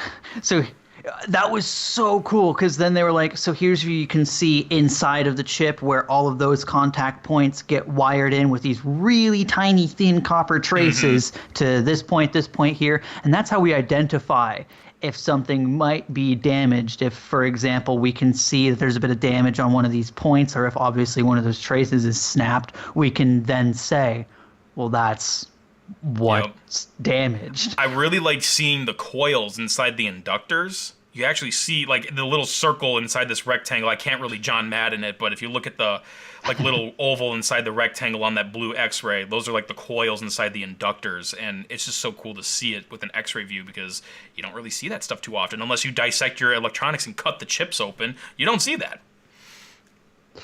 Yeah, pretty cool. and that is the really cool thing about that, is they have the technology in-house. They were demoing us a couple different ways of, we analyze, like, we look for what is wrong so that we know what needs to be done in order to make a successful recovery happen. And here's another shot of the clean room environment. Let me switch to that. That's something different. There's like an over-the-shoulder shot of me looking into the clean room environment, where they have a bunch of different systems set up, different compatibility requirements. So that was pretty freaking cool to see. In the episode, there will be footage of me actually in the clean room, kind of just dinking around on keyboards. I just kind of like typed random things. They said that was okay to do, so I just did that. So that was pretty cool. It looks great. There's no screen, but it looks great. And they had a museum there of what they call disc-asters, so they show like all these crazy things that like they recover from. And probably one of my favorites was this iMac, which was in a house fire. Look at the mouse like below the screen there. It's just like a puddle of mush. They recovered the data from this. It's great because like just because the computer's burned doesn't necessarily mean the hard drive is burned. But like they recovered the data from this and they put this stuff on display, which is so cool to see these success stories. And the thing that blew me away is how many like big names they've done work for. They've done data recovery for the Simpsons production team. They've done data recovery for Industrial Light and Magic. They've done data recovery just for celebrities like, I forgot his name, but the dude that voices Ash Ketchum.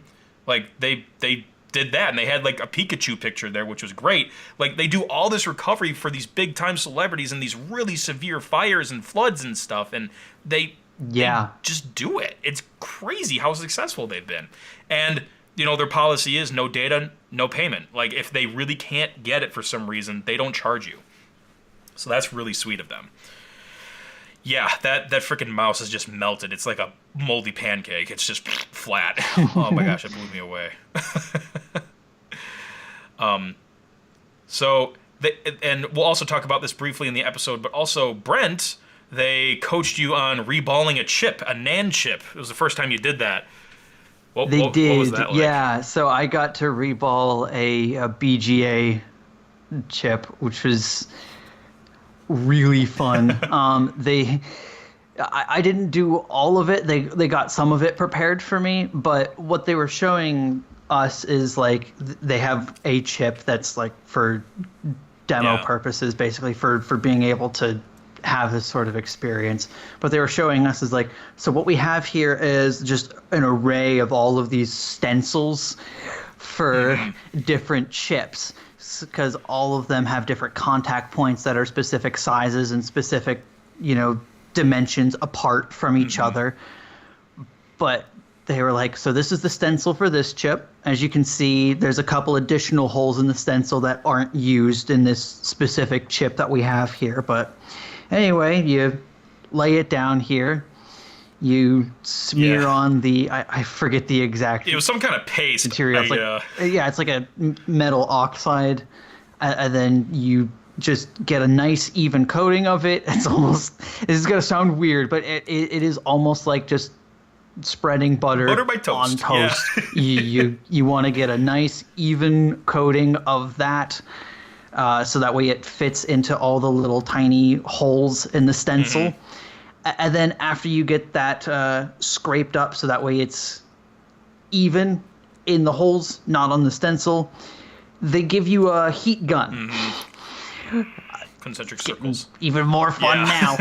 And you can't hold it in one spot, because otherwise you're just going to like melt the chip and heat damage it. So you kind of go around the stencil with the heat gun. They also advise you do have to hold the stencil down with your hand, but when they bring the heat gun out, they're like, so you're going to want to adjust your grip. Here's some tweezers. You burn yourself. Press down with that instead of having your hand there still.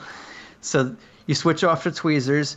You go around in like a circular motion to try and start to melt the paste a little bit. And then when it's primed and ready, that's when you get close with the heat gun. You still move around in circular motions, but it's at that point you start to see the oxide just melt off a little bit, and so what's remaining just kind of melts and pools inside of the stencil, and it forms the tiny little balls that you would then solder the chip onto a board. Yeah, exactly. So and while it's still warm, you can remove the chip from the stencil and then kind of scrape off a couple of the solder balls that are over top of basically where there isn't actually a contact point on the chip, if you have a couple of additional holes in your stencil, for example. Yeah. But after it cools, it's ready. That's how you I'm gonna put it this way, out of lack for a better term, that's how you reball a Yeah, chip. that was the term they used. They said reball, so we're reballing. So the fact that they they let me do that was amazing, but B, the dude who showed me how to do it was like, he was ready. As soon as someone was like, hey, they're gonna have him re-stencil, he was like, oh, on it. Like his face lit up. He was ready. Dude, he was ready to show someone how to do that, and I love that energy. The staff there, and so many of their staff has that. Exactly. Yeah. Very, very good. Very good staff. Low turnover. Like, people stay there for a long time, and the energy and the passion there was just so unmatched at like a typical workplace. And guys, everyone they were going around to was like, so they've been here for like this long. They've been here for, and everyone was like plus 10 years. Yeah, it was a really good place. I got nothing but good things to say about them. And like, I'm not trying to sound like a corporate shill. They paid me $0, guys. This is not an ad at all. I'm just going there for my fun and experience. Like, to make an episode, they were so freaking cool. Like, if I need data recovery, which I hopefully never will. Amazingly friendly to us. Yeah. And I don't think it was just because we were there. I think they just genuinely care about what they do. And it's amazing. So, before we get to more Q&A and general tech talk with the audience tonight, I just wanted to share a couple more quick things from the California trip. I know this stuff's running a little long, so I'm just going to kind of breeze through it. But another reason I went during this time was to visit Genius Bar Goes Dark, which was the Sam Cole, John Prosser, Luke Miani, Noah Rubin, like, collaboration show of the Dark Mode podcast and the Genius Bar podcast combined together in a live show format. The day after WWDC, they had live trivia as well, which was really cool because I got to answer some questions, and I'm sure all that's recorded, so you guys will see it soon. They did some cool live poll stuff, which I thought was pretty fun. And Brent and I were invited to join the after party. It was really nice. Luke got us in for free. Super nice of him. So it was cool to meet up with some fans. I signed a couple autographs. Got to meet Ian Zelbo for the first time. If you've seen like 3D concept renders of Apple products online, most likely you've seen his work. He is a genius. So I got to meet him for the first time. He is super, super, super, super friendly. And here's a shot of me with Luke and Noah, and they autographed my Steve Wozniak Apple IIe manual there. So yes, that was also a really, really fun night. I didn't stick around for too long. It was fun, but I didn't want to like hog up, you know, talking with the other YouTubers, because like we can collab and talk any other time. I wanted to leave some time for like other people to meet and greet. And also Brent and I had a flight like at 7 in the morning the next day, or 8, whatever. So we were like, we gotta like get to bed. That was our biggest limiting factor there. But it's okay. We've been traveling like all week. I was like, I kind of just want to go to bed. But it was fun. And just a couple other quick photos. I posted some of this stuff, but not all the stuff online. We did go to the Golden Gate Bridge. Super freaking beautiful. It was like foggy right when we got there. So this awesome like ghost, like, woo, foggy shot. Like, it looked really cool. And then we had a very beautiful view from our hotel room of San Francisco, so got a nice like midday shot here. And the moon was out, so of course I had to do my photographer thing and get a nice nighttime long exposure shot with the moon there. So it was a really fun time in California. Very productive. We shot a lot of stuff for social media. We filmed stuff for 2 big upcoming episodes. Stay tuned. All the Apple stuff, the WWDC stuff, the dark mode stuff, oh my goodness. And just sightseeing the Golden Gate Bridge and Bliss Hill and all that. Like, holy cow, there were so many fun things to do. It was one of the most fun trips I've ever been on. I always love going to California.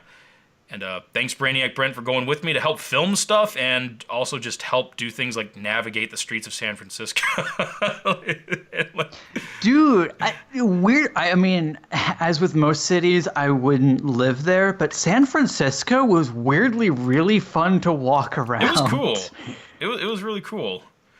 And, like, I, for some reason, pictured San Francisco was, like, really big and really super populated, but it's, like, in terms of population, like a third of Chicago. So I was like, oh, this is like... It's just really condensed. Yeah, it's really fun. And, you know, Chinatown was really cool. And like Lombard Street, Brent went to Lombard Street, you know, the big curly street. It was... I did get to see Lombard Street. Do you have any of my Lombard Street footage on standby? I don't have those on standby. Man. But, we gotta show them the Lombard Street footage. I got a couple of shots that I'm really happy with. There will most likely be a clip of it in some of the upcoming episodes, because there will be like some quick like transition montage, scenes, and I'm sure I'll put a Lombard Street bit in there. So Shot on iPhone 13 Pro Max, if any of those shots make it in. There you go. Yeah, absolutely. iPhone cameras have come so far. I do use them for footage in my episodes sometimes. So I was surprised at how well it steadied those shots that I took on Lombard Street. The stabilization is really good in the iPhone. Yeah, absolutely. So, yeah, that was the California trip. And now we're going to open it back up to the chat. If anyone has any questions for us about the trip, Apple, the new Apple announcements, tech in general, about the computer clan, anything you want to talk about, anything you want to ask about, the floor is yours. Go ahead and ask. This is a live show. It's interactive, so we're going to chit-chat with you guys. I feel like I did more than enough talking, showing off this stuff and giving you guys sneak peeks. It probably went a little longer than I wanted it to go, but hey, now let's open it up to the chat. So, and anything else that happens, happens. That's the beauty of a live show. I will be right back. I'm going to go adjust the monitor. All right, Brent's going to step out for a quick sec, so I will just switch it to me here. Hey! So Johnny he's asking, how long can we go? Longer than a bread box. Yes, absolutely. Basically, the rule is anytime the show just like really dies down, we just naturally call it a night. And it's not a night for me. I usually don't go to bed until like 2 a.m. So after this, I'm going to be working on that fake data recovery scam buster episode. I'm going to be working on the script some more. When this wraps up.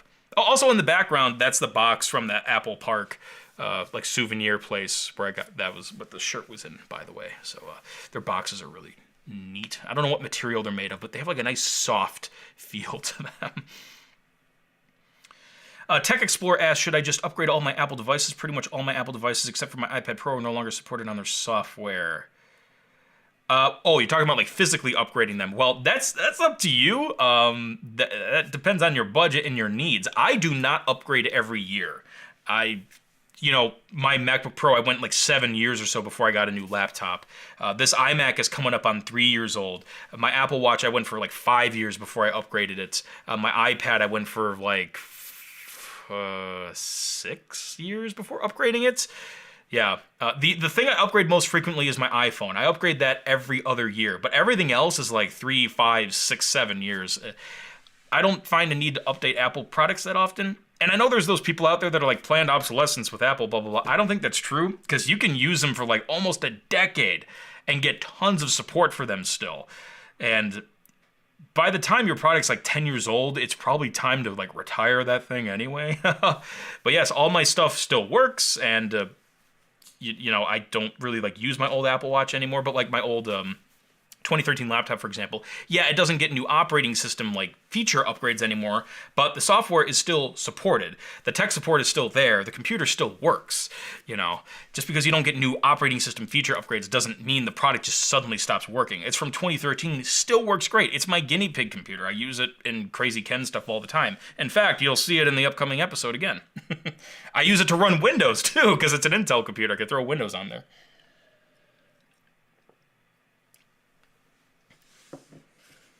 All right. But yeah, if anyone has any other questions or any other tech topics they want to talk about, just let me know. We'll basically keep going as late as you guys want us to. When stuff starts dying down, that's when we call it. But if you keep things coming, we'll keep going. Sean asks, thoughts on the M2 Mac Pro? Do you think there will be GPU upgrades? Excellent question. I was really hoping we would see that by now. Unfortunately, we haven't. So in the future, yes, it would be cool to see the return of the MPX module, which Apple used for video card expansion on the Intel system. We currently don't have that with the Apple Silicon Mac Pro.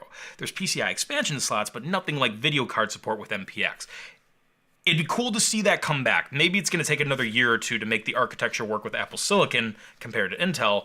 So yeah, I hope we see that soon. We don't have that now, unfortunately. But for the most part, I think the Mac Pro will serve people's needs. We'll see how it goes. Orbitron is asking, where did Brent go? He just had to fix some settings on his TV in the background there or something like that, so I just don't have him on the screen right now. But he's still here. He'll be back soon. Yeah, long live the cheese grater. Absolutely. I think the design is great, and I'm not surprised they didn't change the design. They never changed the cheese grater design earlier when they switched from PowerPC to Intel, and you know, the size of the current tower might be a little bit of overkill for what's actually inside of it, but, you know, that allows for better cooling in the future. Future-proofing for faster chips that output more heat. So we might see some nice juicy upgrades with the Mac Pro in the future. But it's great that it finally has Apple Silicon. It was the last one to get it.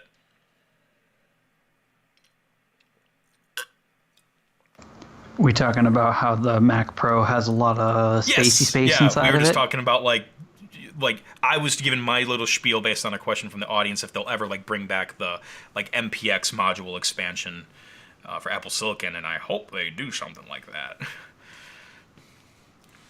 Because, you know, they have their own expansion for storage, and they also offer PCIe expansion for storage. It would be cool to do video card stuff, but I'm willing to bet, again, not a programmer, not a computer science major, but I'm willing to bet it's very complicated to make video cards work with an all-new ARM-based architecture. So that might take a little while to flesh out.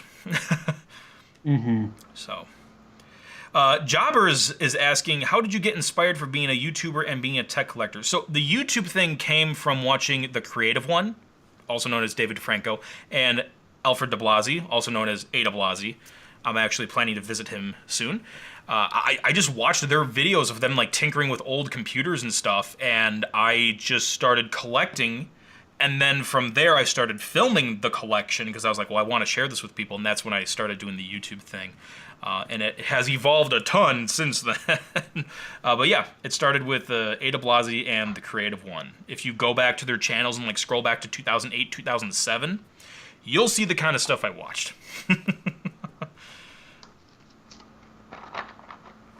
Metal Jesus Rocks is in the chat. He's got a check mark next to your name. Are you like the actual Metal Jesus Rocks? Because if so, that's really freaking cool that you're here. Let me check your channel quick. Yep, that's you. I'm flattered. Thanks for coming by. Oh, that's awesome. Let's see. He was saying, I'm really hoping to see a new 27-inch iMac with M2. Still rocking the last Intel iMac, and I like the larger screen. My man, I'm doing the same thing. I'm streaming right now on a 27-inch 2020 Intel iMac with the Core, what was it, i10 or whatever the heck. I don't even know anymore. Yeah. 10-core i9 with the 5700. Give me the i10, please. Yeah. So I'm still rocking the 27-inch beautiful Intel system. So yes, we're in the same boat there. And it has expandable RAM still. I only have, this is going to sound stupid, I have 40 gigs in it. I know that's not like a normal number, but it came with 8, and I had a 32 expansion, so I put it together, and it's 40. Like, usually that's not a number. You usually go by, like, multiples of 2, you know, 32, 64, whatever, but I have 40. But yeah, thanks for coming to the show, man. I appreciate you being here.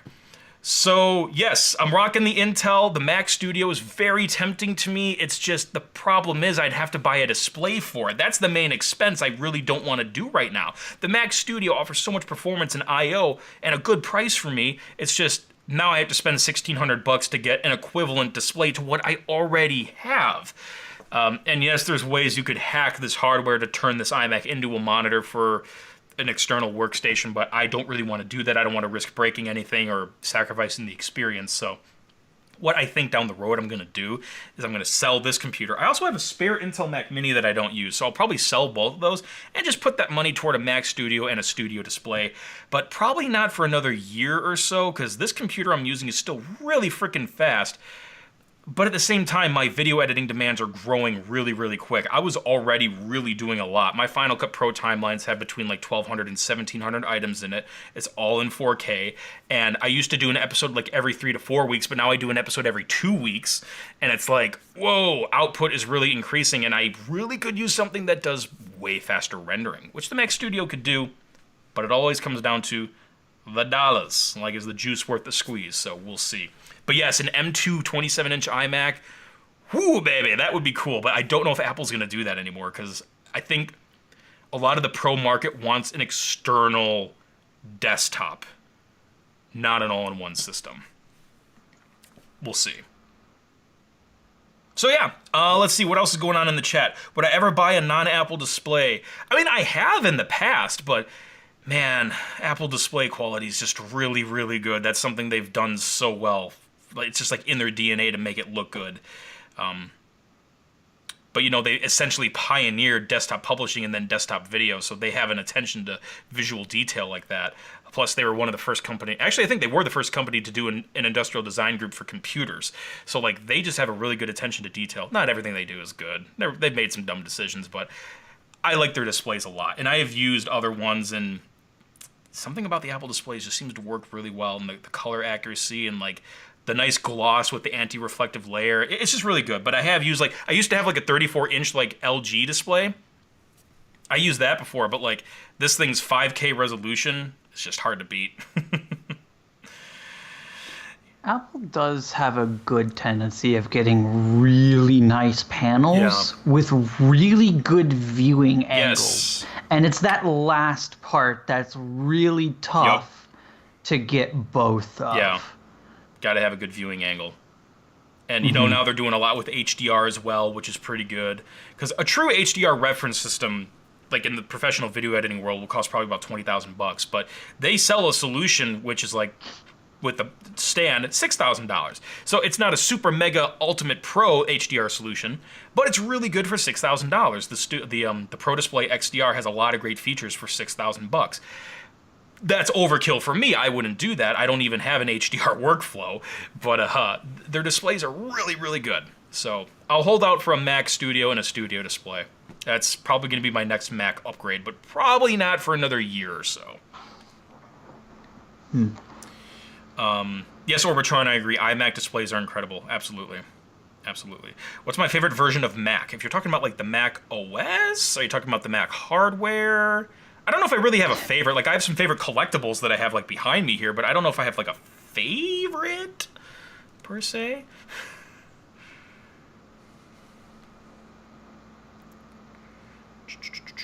Oh yeah, Johnny Cha said the Mac Studio is becoming a GOAT Mac now. Yeah, I agree. The Mac Studio is a recent thing. For those who don't know, the Mac Studio is an all-new form factor of product from Apple that they haven't really done something for years.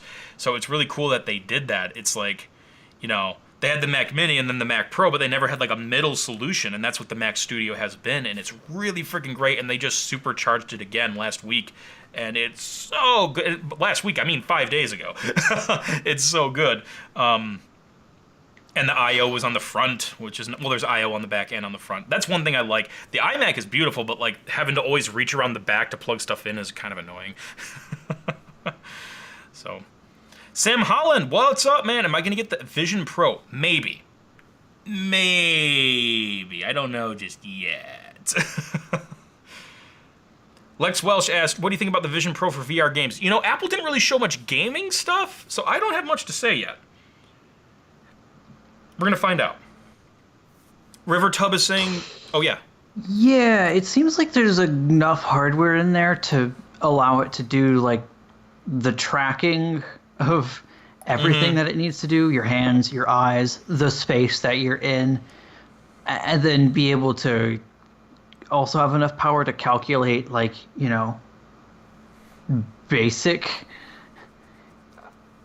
UI elements. But Apple never talked about it being on the same level of Meta Quest. They never focused on it being a gaming immersion. And I don't think it's the idea. Yeah. And that's basically what I was about to point out with what you were getting at earlier with it not using terms like AR or VR. Yeah. They are really going with the term spatial computing here. And I don't think that is just a marketing gimmick here. Nope, I think they really are trying to be very careful about how they position that device, and it seems like gaming is not in the initial vision for this product. I don't think so. Just simply put, Apple's. I'm sure that's not to say that it can't do it. That's just to say that it doesn't seem like they're putting in the focus for the Generation 1. Yep. Apple's Anonymous says, do you want a Power Mac 5500 250 Director's Edition in your collection charcoal model? If you're offering, let's talk, because that is a very rare Mac that was only sold in Australia, and if you have one, yes, I'd be interested. Those are very, very rare, and they're black. There weren't a lot of black Macs back in the day. Metal Jesus Rock says his favorite design of the Mac has to be the G4 Cube. Yes. Oh, I got a prototype shell sitting behind me right here. Yes, the G4 Cube is so beautiful. I'm thinking of maybe doing a new story about it because, like, it's such an iconic computer, yet it only lasted for, like, a year and a half or so. So I think it'd be cool to tell that story in an episode. And I know I've talked about the G4 Cube in the past before, but my storytelling skills and production value skills have increased 1 billion times since I've last done it, so I think it'd be nice to revisit that. But it does look really cool, absolutely. Yes, Blackintosh, yeah. River Tubb said, is the Mac Studio like the modern G4 Cube? Yeah, you know, I kind of treat it that way. The Mac Studio is like the modern G4 Cube, absolutely. Metal Jesus Rock says, absolutely do a video on the G4 Cube. I'd watch it. Yeah, totally. I want to. And again, I have in the past. They're a bit older, but yes, I would love to revisit it and show it off. And one of my plutonium rods just died. One sec. I'm just going to carefully replace the radioactive plutonium with my bare hands. I just got to see that live on stream. Because of the delay. It's perfect.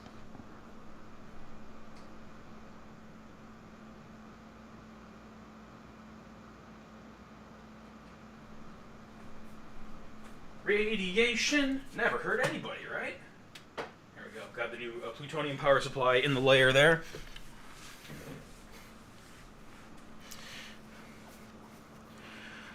Whoa, okay, Apple's Anonymous is saying he has 2 of those Power Macs. Oh, the non-Director's Edition. But wait, if they're still black, though, that's right. Is there a black version that is the non-Director's Edition? I kind of forgot if they are separate things or not. You know what? Apple's Anonymous, do me a favor here. If you can email me photos, please do that. My contact link is in the description below. Email me and show me some pictures and we can talk. That would be great. Kim is saying, yes, please, more Cube content. All right, absolutely. I'd love to. You know, and also, the last time I did the Cube episode was before I had a Next Cube. Now that I have a Next Cube, I can actually show the Next Cube and the G4 Cube side by side. So that's another cool thing I can do that I couldn't do back then. Yes, yes, yes. All right. Yeah, I'd love to do that. I got some great episodes coming up. The fake data recovery scam buster product that I'm going to tear a new beehole on is coming out on June 20th. And then the episode after that, you know, it's been a while since I've talked about those terrible, scammy, portable AC air cooler things. It's been years since I've talked about them. And I keep getting submitted new ones, a new one called Chillwell. That will be the next episode after the scam buster for the data recovery product. And then after that is most likely going to be the episode where Brent and me went to the Windows XP Bliss Hill. I'm going to do a story about how we photographed that and the history of that hill and Charles when he took the photo. So that'll be the following episode. So those are the next 3 that I have planned. But yeah, the G4 Cube could probably come in sometime after that. So yeah, lots of good stuff coming up. Yeah, make sure you're subscribed and stay tuned. Slap that bell button because I don't want you to miss them. There's some amazing episodes coming up. I'm very excited. Bane is asking, was Bliss windy when you were there? No, it was just sunny and hot. It was not windy at all. It was actually very beautiful. Yeah, the weather was very calm and nice that day. It was when there were no cars on the highway. It was like dead quiet, just like a bird chirping. It was like all you heard. It was so peaceful. Mm-hmm. Yeah. When we went to the Golden Gate Bridge, though, that was different. That was really, really Microsoft Windy 95. That was cold and windy, and I was not ready for that because, like, in the city, if you were in the sun, it felt probably like 80 degrees. When you're in the shade, it probably felt like 65. So I was dressed for that. I was wearing this outfit. But when we got to the Golden Gate Bridge, it was windy and cold. So I couldn't get across the whole thing. I was like, let's get to the first tower and turn around. But at Bliss, it was beautiful. No wind at all. It was just unbelievably beautiful and green. And I don't drink wine, but I think vineyards are insanely like beautiful combinations of like man-made like agriculture and nature mixed together. Like just such beautiful sights, especially in the beautiful rolling sunny hills of California. go here. It's beautiful. It's in Sonoma County, like off Highway 12. I forgot like what intersection it's near, but you could probably find it with a little bit of Googling. It's really, really, really beautiful. Mm-hmm. So yeah, that was fun to see in person. And again, we'll do an episode about that too. Anything else, guys, you want to talk about? Any questions for me? Send them my way in the chitty chat.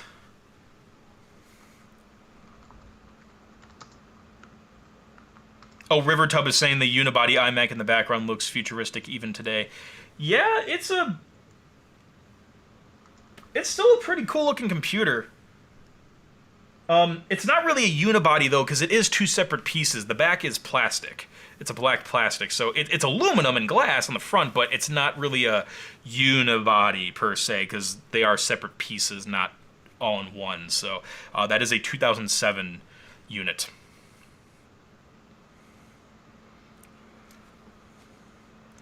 But yeah, the cool thing is when we went to the Bliss Hill, there was no one there. Like, I was wondering we might bump into someone running the vineyard or maybe bump into someone else who's doing photos, but there was no one there. Just, like, lizards or geckos, whatever they were, and some birds. It was... At most, yeah. Yeah. Yeah, that's all the more that disturbed us. It was really peaceful there. Hey, Wallable's in the chat. He is asking, what am I doing with my Pixel 4a these days? I sold that phone years ago, I'm sorry. It wasn't bad, I just got it to try it out because I've never really used Android before, so that was just kind of a, I want to experience it and do an episode about it type of situation, but I sold it to a coworker back when I had coworkers. I don't have a date. Hello, Wallable. Thanks for joining us. Orbitron asked, did you ever think of getting a shot of the Bliss Hill during the nighttime? You know, I was thinking of maybe doing like a sunset kind of thing. Night would probably... I don't know how feasible that would be. There's probably like no light pollution out there. It would be very, very, very dark. I don't know what we would use to illuminate the hill, unless there was maybe like a moon out. Yeah, that would basically be what you'd have to bank on, because there really is no natural light there at night. Or no artificial light. There's no like pollution. Both. Yeah, both. Yeah, there's like none. There, like, I don't even remember seeing street lights. Maybe there were, but I don't even remember seeing those. But I don't know, man. Yeah, there's none around that stretch. Yeah, we went during the daytime, which I think worked out great because it was basically like an exact, like pretty much as exact as you can get recreation. And again, I did my own version where I like went a little bit to the left to shoot my own version of the photo. So basically, if you look at the Windows XP crop of the wallpaper, imagine extending that to the left a bit. That's where this photo was taken. That's where I took this. Yeah. Yep. Gosh, it was so beautiful. It was so freaking cool. And again, you can download that. thecomputerclan.com/wallpapers. That is a free one that I released to the public because I wouldn't...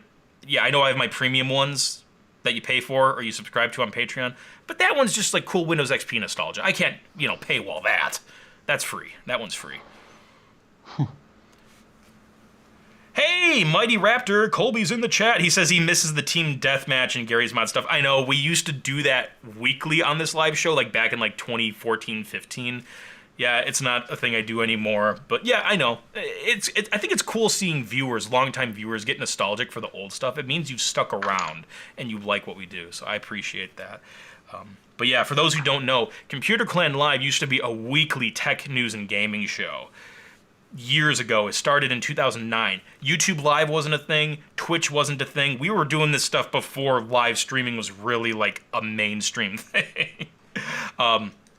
But nowadays I focus more on producing like every 2 or 3 weeks, like very high quality episodes of my Crazy Ken's Tech Talk show, and that's like my bread and butter. But occasionally I do like to do a live show, like what we're doing tonight. Yeah. Jobbers is asking, was I at WWDC in person? If so, did I try the Vision Pro? No, I wasn't invited, and even to the people who were invited, only a select few of them, I don't know a full number, but only like a select amount of them were actually able to try it on. Wow, Johnny Chaw's been watching our channel since 2009. Holy frick.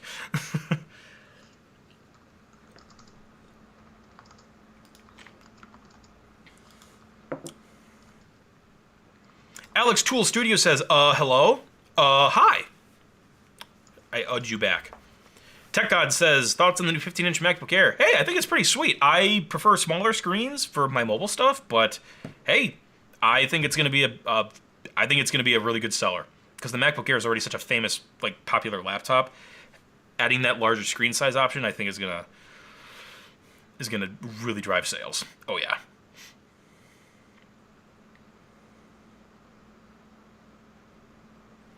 Let's see, Wallable says, I kind of wish I can go back and watch the old episodes. Sometimes it'd be neat to look back on your guys' opinions, reactions to tech at the current time.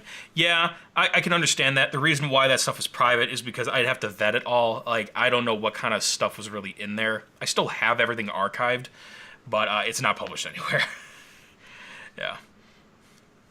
We were just a bunch of kids being stupid and having fun. I don't know what kind of stuff was said or shown back then. Also, copyright laws were like online copyright restrictions were different back then because we used to show like other people's content during like what we called a link sharing session, and you know, copyright strikes and restrictions weren't as like strict back then. Publishing that stuff now would likely result in a lot of copyright issues. So yes, again, I still have the recordings. They are private though. If you ever come out to my studio, you can watch some. I've done that with a few guests that have come over. Brent has been here several times to help me film stuff. We've watched some old CCL recordings occasionally. Yeah. Yeah, that sums it up. Yeah. The Techaroo is asking, what are your favorite announcements from WWDC? Apple Vision Pro, man. I was waiting for that to see what they do. I'm not super passionate about like AR, VR stuff, but the way they did it and coined it as spatial computing makes me really curious. I want to try one out. But of course, the Mac upgrades as well. I love Mac upgrades. So, gotta get excited about that stuff. Keone, sorry if I'm pronouncing your name wrong, says, I love watching your vids. Thank you very much. I really, really appreciate it.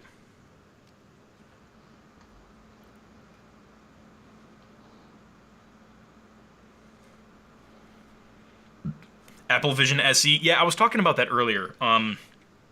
Probably like 2 years or so from now, we are going to get a Vision SE or like a Vision Air, whatever they end up calling it.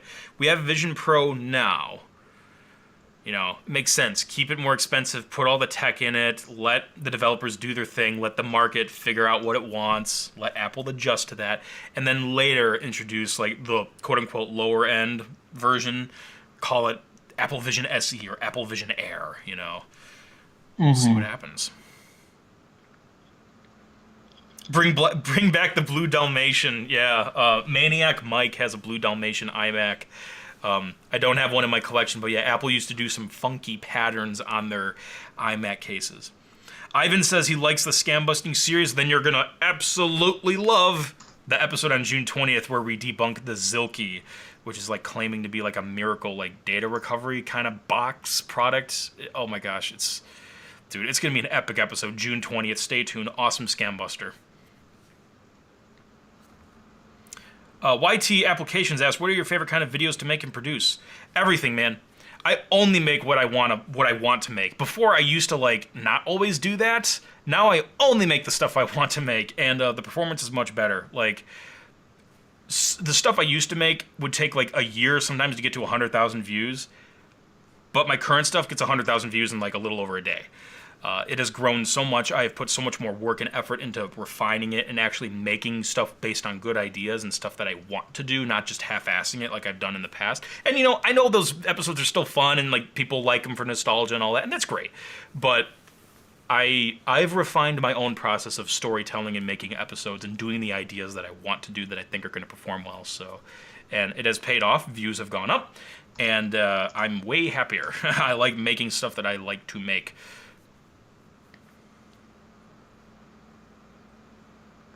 MinSpy says your scam tech videos help me teach others about crappy tech. Hey, that's great. I appreciate it. Yeah, that's the cool thing with the scam tech stuff, because like I like to poke fun at the scam stuff and show how crappy it is, but then I also like to explain the science behind it, not just the technical science of how things do and don't work, but also the marketing, like the social engineering side of things, of how people get tricked online. I like to really entertain people with all of my content, but I also want to teach you something at the same time.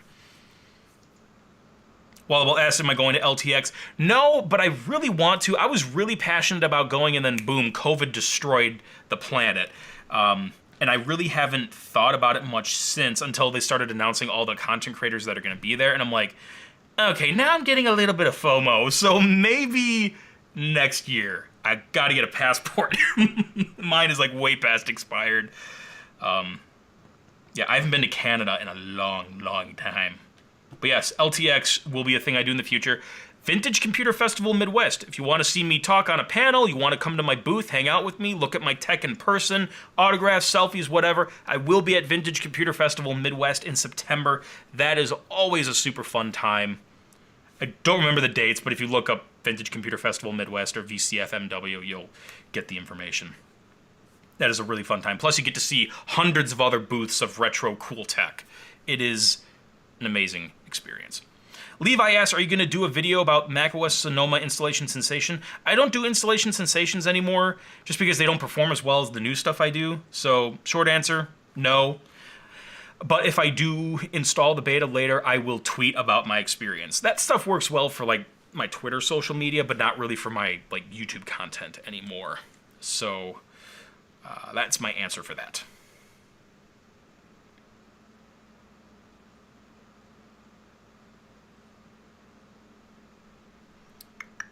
Lex is asking kind of a weird question. This is what he said. I'm not judging him. He said, kind of a weird question, but do you think that the Vision Pro represents more of the AirPods Max or the Apple Watch Ultra? If you're talking about the design language, then I would say AirPods Max, but that makes sense. Where do you wear the AirPods Max? On your head. Where do you wear the Vision Pro? On your head. So the stuff that works well for the AirPods makes sense to hybridize that into Vision Pro, but there's still Apple Watch elements in there, like the curved glass, the digital crown. It's Apple's DNA from those two products like being merged together. So it works very well. You know, I'll look it up. Vintage Computer Festival Midwest. Let's see here. The dates are, yes, Clee Sill in the chat is correct. It is September 9 through 10 at the Waterford Banquet Conference Center in Elmhurst, Illinois.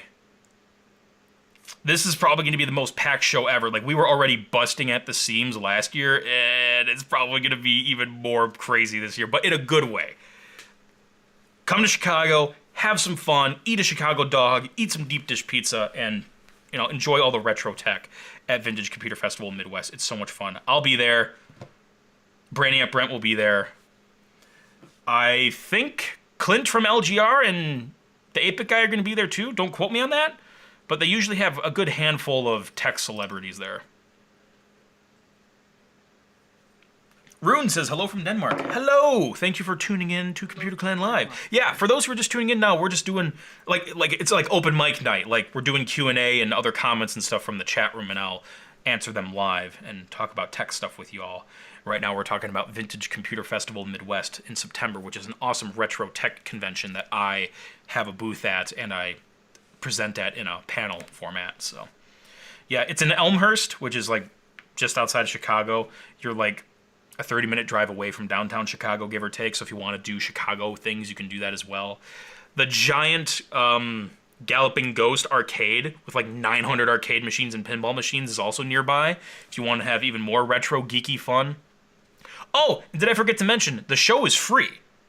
Like, it's a free show. It's all community driven. You have to pay for your lodging and your like transportation and stuff, but to get in, it is 100,000% free. So that's pretty sweet. Vintage Computer Festival Midwest, September 9th through the 10th. I will be there.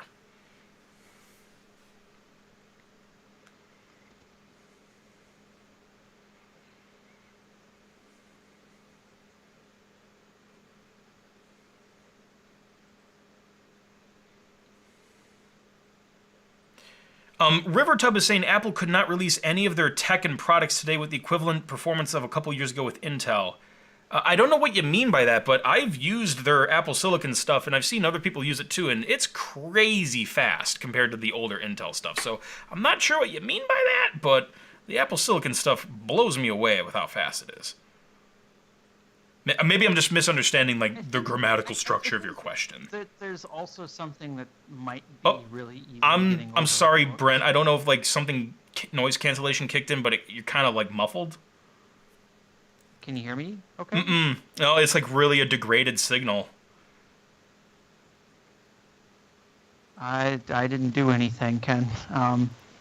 Let me listen. Brent says here. my name a lot, even though I'm the only other person in the room. I don't know why he does that, but that's just a thing. But no, I don't know why. I noticed that I do it a lot with you recently. Maybe it's just because I'm very broken from having to do a lot of customer service recently. maybe It could be could be that.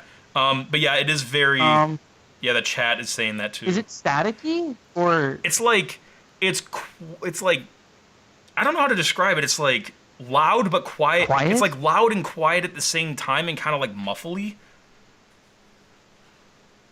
That's weird. Yeah, it could just be Skype. Oh. I don't know. Uh, Like maybe you weren't talking for a while, and Skype was just like, let me adjust and screw up and make everything bad. Oh no, it's just like buzzing now. I can't hear you. it's me. Oh, It's a problem on my side. oh wait, Hang on. you're better now. What'd you do? Yeah, I can. I got a preview of myself. I can hear Okay, it. well it sounds amazing now. Okay. Yeah, I fixed it. Yay! Don't worry. Technology. Yeah, I love it, and I hate Oh yeah, it. I understand. Let's see. Orbitron said, "Do you feel the decision to do YouTube full time has paid off in terms of your experience in getting content out more frequently?" I don't know if I'm fully understanding the question. Do you feel the decision to do YouTube full time has paid off in terms of your experience? You mean like me getting experience in the industry? Either way, specifics aside, it is the best decision I've ever made. So, yes, I left my day job a year and a half ago, and best decision ever. The place I used to work at was amazing. I had zero problems with them, but I wanted to do my own thing. So, is what I did. And I'm very grateful to have a nice agent. Her name is Mary, and she's helping me get some more sponsorship stuff as well, too, so that helps a lot. Which, by the way, Brilliant is one of them that you saw in my recent episode. They're not sponsoring anything tonight. I just wanted to talk about them. They're paying me $0 to talk right now. But I'm a big believer in education. Comes from my family. And Brilliant.org teaches a lot of cool subjects about computer and science and math and programming and stuff. And I talked about them more in my most recent episode, the Zune episode. But I just wanted to give them a plug tonight. Again, they're not sponsoring me tonight. They're paying me $0 to talk about them right now. I just like them, so I wanted to talk about them. So Brilliant.org/ComputerClan. If you want to get a nice little discount, go ahead and check that out. And if you're into tech stuff, which I assume you are if you're watching me, they actually have a more recent course that is all about how technology works. So it teaches some tech principles. And one of my favorites was video compression. They talk about how video compression works over the internet and how encoding works and macro blocks and motion compensation, all that geeky stuff that I like. They teach it in an interactive way. It's not just sit and get. It's an interactive thing. So it's pretty cool. Brilliant.org/ComputerClan. Check them out. Thank me later. Yeah, exactly, Johnny Cha. I'm learning about motion compensation. Yeah. Yes. Lex asked if you don't mind asking where did you work previously. I can't disclose that, but I did work in a marketing in like an internal marketing agency. The company I worked at sometimes outsourced stuff, but most of the time when it came to video production and marketing, it was all in-house. And I was the post-production supervisor of the video division. So that's what I did. So Okay, yeah. Before my microphone decided to shit its pants, Xcoder brought up a point that I was trying to say there about Intel versus like Apple Silicon stuff. I think someone was bringing up the point like they couldn't, or Apple should have been able to do like what they're doing now on their own silicon with Intel processors. Gotcha. Xcoder just brought up the point that I was trying to bring up a moment ago. A lot of Intel's current generation stuff runs really hot.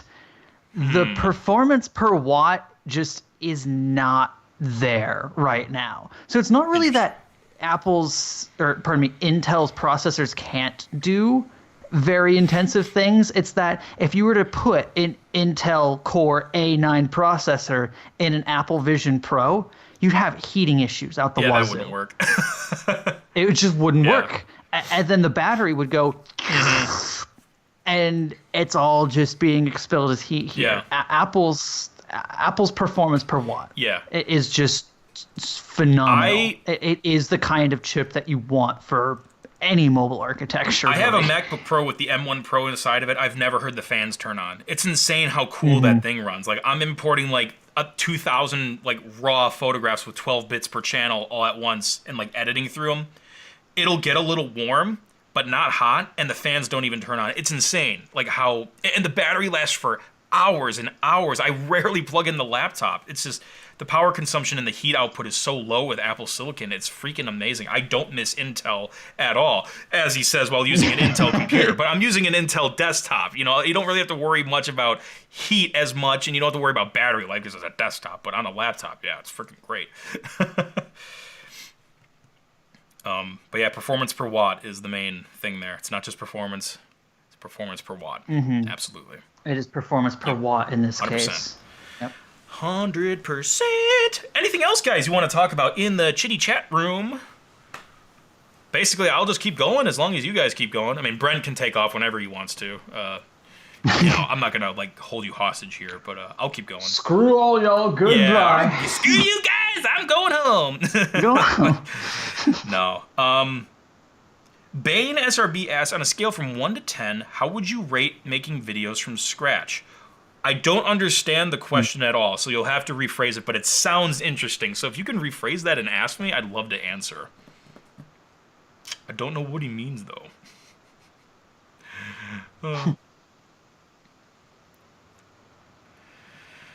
Yeah. I'm out of water again. I need more water. I don't want to get up, though, and walk all the way over there. Just kidding. Bane, I still don't fully understand what you mean, like recording, making the script, analyzing. I'm not really understanding the question and what you're asking me, like on a scale from 1 to 10, how would I rate making videos? Like, in terms of how painful they are, how cool they are. I don't quite understand, so I appreciate your curiosity, but I just don't know how to give you an answer. James is asking what kind of screensaver that is, Brent.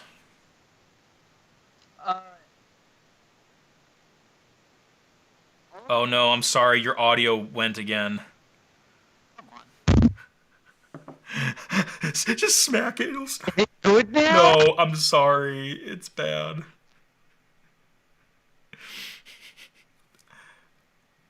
Sorry, man.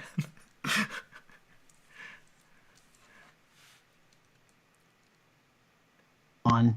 Hello? I can kind of hear you. Let me fuck around. Whatever you did there sounds fine. Yeah, it's doing. No, shut. It's doing the static. Just don't say. Oh, that's good. Yeah, I'm sorry. I don't know what I have to do, but I have to keep fucking around with this mode switch on the back of my blue snowball. I don't know what's going on Maybe with it there's now. a short or something in there.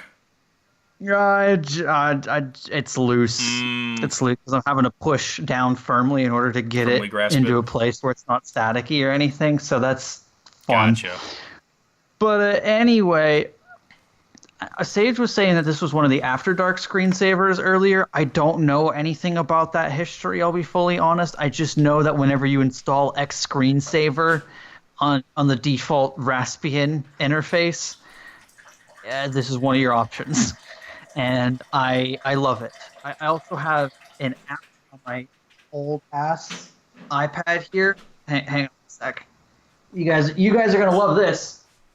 I got me, and I've always had this, so it's not like I got it because of this reason. I've just always had it. But I got me a Dank Pod's iPad.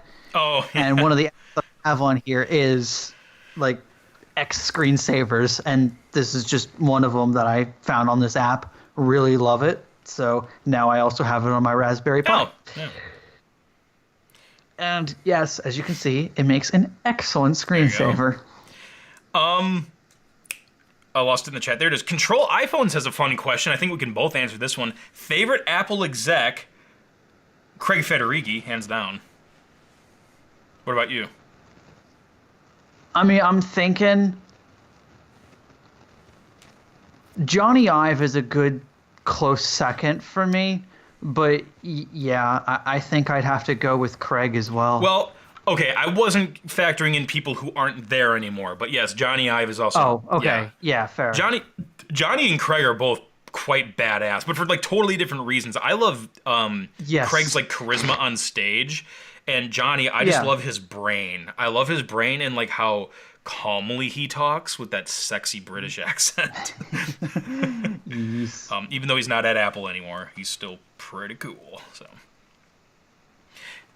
during the keynote they did have Richard speak, who has a British accent. So when he was talking about the Apple Vision Pro technology, I was like, oh my gosh, this is bringing me back to Johnny Ive. Just nice beauty shots of the tech, slow moving with like a British narrator. I was like, yes, this is like Johnny 2.0.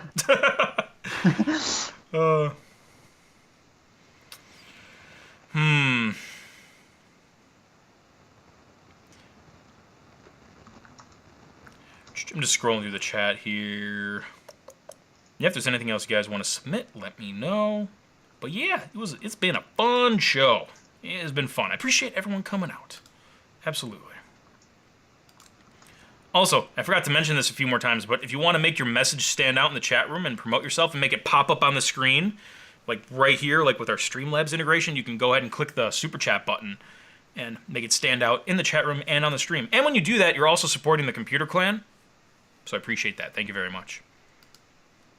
Opinions on otters. Otters are excellent. I saw someone We know it. have a license Alaska. plate here in that's right, Pennsylvania you do. for, preserve wild resources, I believe is the name of the plate. And yeah, it's got art of a river otter on it. They're great. Yeah. Their otters are excellent. I saw I'm also a furry, so that could just be playing into my, my bias there. But otters are. I guess it could be. It was like National Otter Day like last week or something like that. It was. It actually was.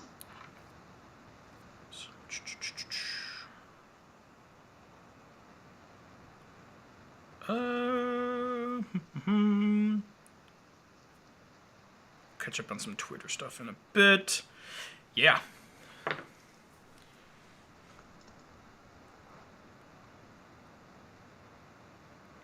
Bane SRB asked, what was your favorite episode to do? Oh, goodness. I have an answer to that. Oh, you go first then. Because I haven't been in as many episodes. I know it's the PVT iMac. Oh, that was amazing. That episode was. I know it's very underrated on our channel as far as view count, but that was by far the most fun It's actually not underrated at for all. me to Brent, look at. It's not underrated. Well, comparatively to some other things that we've done. Okay, maybe. More recently, but I think for the size of our channel, 460,000 views is still pretty good. And that's just for part one. It was a two-parter. But yes. That was good. Maybe it's been a while since I've It's okay. had those stats. I just didn't want really rough. I just didn't want to undersell it because it was really good. That was back when I did more unscripted stuff, but that was still a freaking awesome episode. And just because I'm anal about the stuff, it actually wasn't, spoiler alert, it was not a PVT unit per se, but it was a quality control reject. So yes, there was a lot of internal Apple software on there when it accidentally left the factory, but it wasn't, I guess, technically PVT. So, yeah, but no, that was fun. For me, goodness, man, there's been a lot of fun ones. This new Scam Buster we're releasing on June 20th has been very fun. The Lytro one that was fun, but that was also a lot of work. It's almost like the more fun they are, the more work they are. Because it's a job, it's a business, it's elbow grease, it's like at least 60-hour work weeks. So, it's a lot of work, but it is very fun. I don't know if I have a specific episode, but the Lytro one was really good, and this upcoming one on June 20th, also very fun.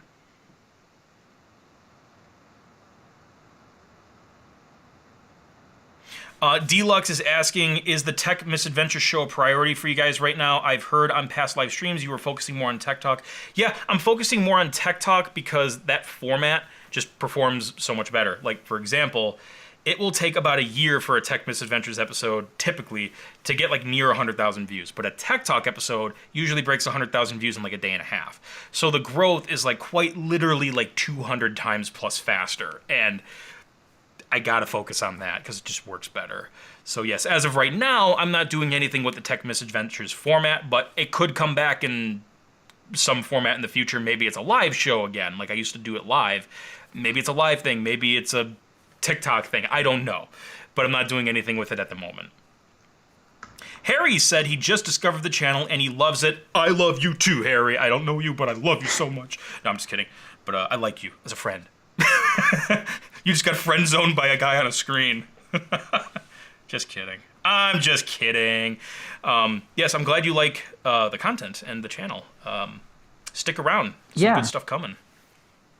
I mean, that's how I got started watching this channel for real, was seeing what was available and then seeing us live. So yeah, that's how it happens. Yeah. Get sucked in. I feel like welcome to the computer clan. That's one thing I love about the live stuff. It kind of just like sucks people in more because there's like that urgency of it being a live event. So it's just more intimate. So I like doing live stuff once in a while, of course. So thank you, Harry M, for checking us out today. Yeah, thank you, man. And Wallable has a good question that plays off of that. Have you thought about a second channel for the lower effort stuff? You know what? I have. The thing is, though, I just don't think the juice is worth the squeeze because financially that would not turn a profit. So for the quote-unquote lower effort stuff, I post that stuff on Patreon. The people that want to pledge a little extra on the Patreon and the YouTube channel membership, they get that unscripted, like, extra stuff that I want to film quickly. Like, again, that giant tech haul donation I received recently, I'm going to do, like, just a very, like, impromptu, unscripted thing about it, and that will go to Patreon and the YouTube channel membership. It won't be a public thing. So yeah, that's the main problem with that right now, is it's just a profit thing. And like, I don't want to sound like some corporate, robot, but like, you gotta be profitable. Running a YouTube channel is 100% a business when it's not a hobby anymore. The hobby phase passed years ago. So like, you gotta be profitable, otherwise you just go to zero. So yeah. And on top of that, also on Patreon and the YouTube channel membership, we do also do the Krazy Ken after show, which is a breakdown of every episode. That's unscripted as well. So those are breakdowns and behind the scenes looks, deleted scenes and stuff, and the stories about how the episodes were made. That's an exclusive show we do for Computer Clan insiders on the YouTube channel membership and on the Computer Clan Patreon, which you can check out right there. Patreon.com/KrazyKen. You get a lot of awesome perks for only $2. It's pretty freaking sweet. And there's some upgrades you can get as well. TechVid asks, am I going to buy Luke Miani's prototype MacBook Pro? No plans at the moment. Yeah. Lex is saying he heard that the Vision Pro was going to be called Reality Pro. What do you think about the name change? I don't really consider it a name change because publicly it was always Vision Pro, but I think Vision Pro works as a good name. Yeah, Reality Pro, I don't think works because it's not a product that shows you reality. It's a product that shows you like virtual and augmented stuff with reality. It's vision. Vision, I think, works as a better noun than reality for it. I would have liked either. I don't really... Especially with them trying to distance themselves from terms like AR and VR and really hammer down on this spatial computing mindset. I think that's why they're not doing like what you want them to, if I may, with this Reality Pro name and trying to tie it into these industry buzzwords that we all know. Yeah. Apple is really distancing themselves with this product through and through completely. Like, they are not using the terms augmented reality or they didn't at all throughout the event. And I think it's really purposeful. I think Tim said augmented reality like once. He didn't say AR, but I think he actually did say augmented reality. That's not very many times, though. If it's something that they wanted to tie themselves to, it's something that they would have said at least as many times as they said the term spatial computing. Exactly. If you watch the WWDC keynote, like, I don't think they ever said the term AI. They say augmented reality once, but they don't say AR or VR. I'm pretty sure they said none of that. Yeah, it's just so much better than all the buzzwordy stuff you hear everywhere else, in my opinion. They are distancing themselves from like most VR headsets, and because a lot of them target gaming, and that is just not what this product is about. Not what we see. At least not right now. Yeah, absolutely. And the XR OS thing, though, is interesting because that must have been an internal name for Vision OS, because when you watch some of the publicly published WWDC sessions, the developers still say XR OS. Some sessions they say Vision. Yeah, some they say XR OS. Yeah, so some of the sessions they were still referring to that name. So it's entirely possible that the name change was pretty late. They were probably tossing around a whole bunch of names, and one probably wasn't sticking to the surface very well, if I had to guess.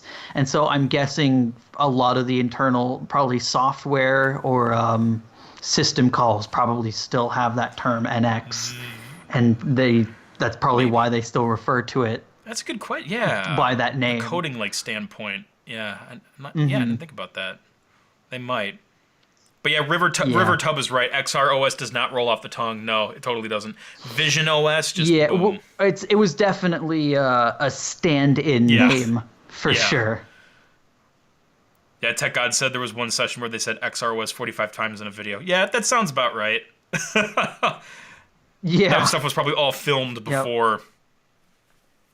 They changed. Oh, you're right. Yeah. You're right. They do have to pre-record all of those sessions now, so that could have been prepared before they had the name finalized. Yeah, totally. I would really love to hear a retrospective of this launch and just hear at what point in time before this event did they actually internally go, this is what we're going with. It'd be cool to milk that information out of one of the execs. Maybe during Mark Gurman's thing they talked about it. I didn't watch the whole thing yet, but it'd be cool to poke at an Apple executive in an interview and be like, hey, when did you change the name? What was the prototype name for this, if they're allowed to talk about it? Yeah. Won't be until a decade from now at least. We'll see. Yeah, we'll see. It's funny because in the old Apple days, they would say the code names as well. When they did the Macintosh SE launch, I think the code name was Aladdin or something like that. In the video, they said Aladdin all the time. But this was 86 or 87 or whatever. Yeah. Yeah, good questions though, guys. Yeah, I'm excited to try it, man. I don't think I'll be an owner of a first-gen unit, but I would love to try one out. I'm in the same camp as you there. I don't see any practical application for it for myself at this point in time, but I'd love to try it out just because I love technology, and it looks like that works rather really well, and I'd like to see how well it works. Oh, Lex brings up another good point. Yeah, when Apple TV was iTV, even Steve Jobs on stage admitted that I might call it iTV by accident because that was the internal code name. And sometimes the code name works. Macintosh was a code name. That one stuck perfectly fine. Tech Explorer is heading out. See you later, man. You take care of yourself. Take care. Let's see. Jim Leonard. Jim Leonard, what's up? Are you the Jim Leonard I'm thinking of? Because, I can't always tell. Some people have, identical names. But if you're the Jim Leonard I know, then sup, man. Anyway, quick off-topic question. Can we expect any more vintage Mac content this year? Absolutely. In fact, earlier we were just talking about the G4 Cube. I would love to do a new badass retrospective on the G4 Cube. So that is coming soonish. I don't have, a date for that yet. I would love to also do an episode about the Apple Pippin, the game console, and also the QuickTake, their old digital camera line. I would love to do episodes about those as well. So those are ideas I am bouncing around with. Yes, okay, you are that, Jim. All right, sweet. Thanks, man, for coming out tonight. We were just talking about Vintage Computer Festival stuff a half hour ago. But yes, G4 Cube, the Apple Pippin, the Apple QuickTake. Yeah, I'd love to do episodes about that kind of stuff. The PowerBook 100, I have an original Apple notebook, PowerBook 100 over there. It needs to be recapped, but I would love to do a retrospective about that as well, because that was the first modern notebook that is more or less pioneered the whole notebook palm rest foldy design. So those are some ideas I have. We have some really good Scam Buster stuff coming out soon. And also, the history episode about the Windows XP wallpaper, because I recently visited it. So we'll be doing a story about that and the history behind the hill and Charles that photographed it back in the 90s. So yeah, we got some really epic episodes coming up soon. And then maybe after that, we'll do some other like retro Apple stuff. Yeah, we'll see where that goes. Cool. Yes, excelente. And of course, going to Vintage Computer Festival in Midwest. That'll be like the live in-person Computer Clan Krazy Ken experience. Yes, the Macintosh Portable is a portable computer, not a notebook, yeah. And I wouldn't call it a laptop either, because it weighs like 20 pounds. You want to put a 20-pound computer on your thighs? Be my guest!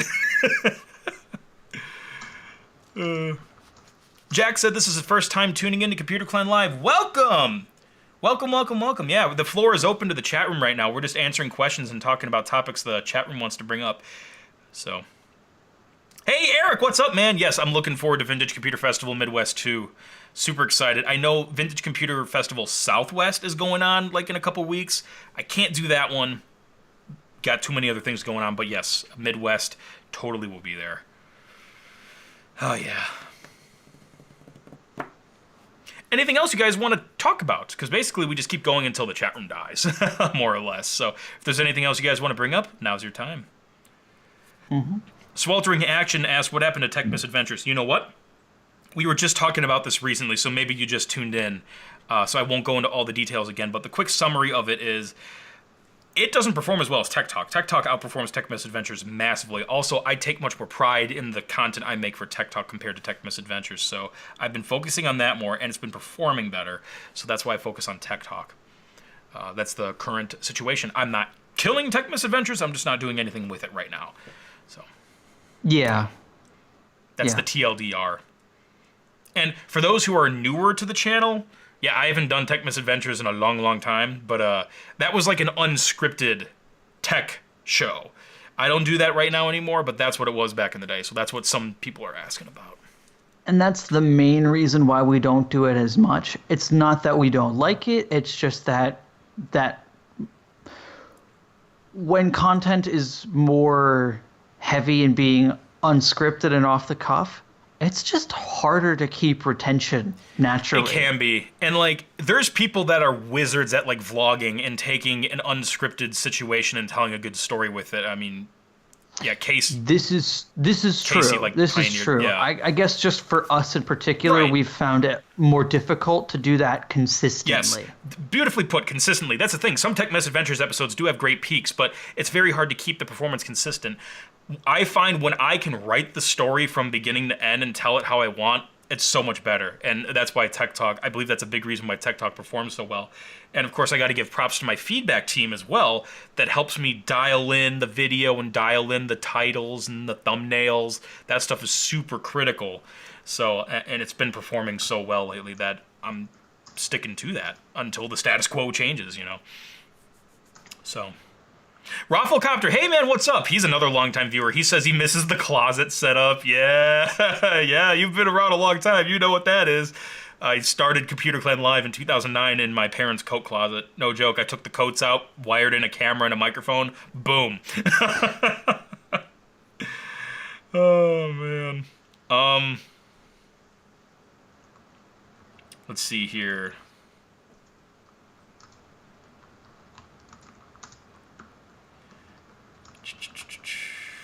Trying to scroll back through the chat. Oh, YT Applications is asking, what's your favorite newly added iOS 17 feature? I mean, there's a few. I really like the standby mode, where you dock it in landscape mode and it shows like a smart home hub thing. That's pretty neat. I can't use it right now because I don't have a dock that does that, but that's a cool feature. From a visual perspective, I think it looks really neat. Someone said a plutonium rod died. Yeah, that one didn't have as much plutonium in it. That one is an older one that needs more radioactivity. What, Brent, in the chat room, when you say old walls, are you talking about like the coat closet? Sorry, Lullable was talking about my old room and the wood paneling that was in it. Yeah. It seems like every person at one time just is in like an old like 80s wood paneling or some wood texture house or something. The thing is, it was just in that basement, and then pretty much all of it got stripped out except for my room specifically, because the paneling was different in my room than the rest of the basement, and it was like actually worth keeping because of how good it looked. Gotcha. So we kept it for that one room, and I absolutely love how the paneling. I would have a bedroom with wood paneling like that again. Not all wood paneling looks good, but that in particular, that was a good aesthetic to be. It's funny because on Mystery Science Theater they riff wood paneling all the time, and I'm guessing it was because it was cheap to build sets out of. But so many B movies would have wood paneling, and they'd be like, "Welcome to paneling world, paneling world, paneling world, paneling world." Anyway, I would have thought the meme would have been like wallpaper or something, but that makes sense. Yeah, wood paneling. I think they've made fun of wallpaper stuff too. Yeah. Lex is actually saying if you have a MagSafe puck, the standby mode works as well. So I have a MagSafe Duo. Does standby mode work with that? If so, okay, now I like the feature a lot. The one thing that bugs me, and again, like I say, Apple's really good at attention to detail, but then they do like this. The MagSafe like dimensions of the Duo is slightly too big that the camera bump doesn't let it lay flush on the charger. And I just think that's ridiculous, but I don't know, maybe they'll fix it in a future update, but it's like...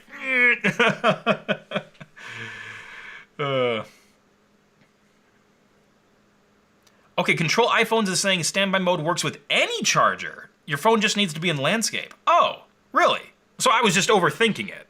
I'm sorry. Well then, okay, even better. Yeah, I guess I could have tested that you're now. on the beta. I have like MagSafe. I am on the beta. I've got the phone with me. I've never actually tried standby mode before yet. Ooh, interessante. Yeah.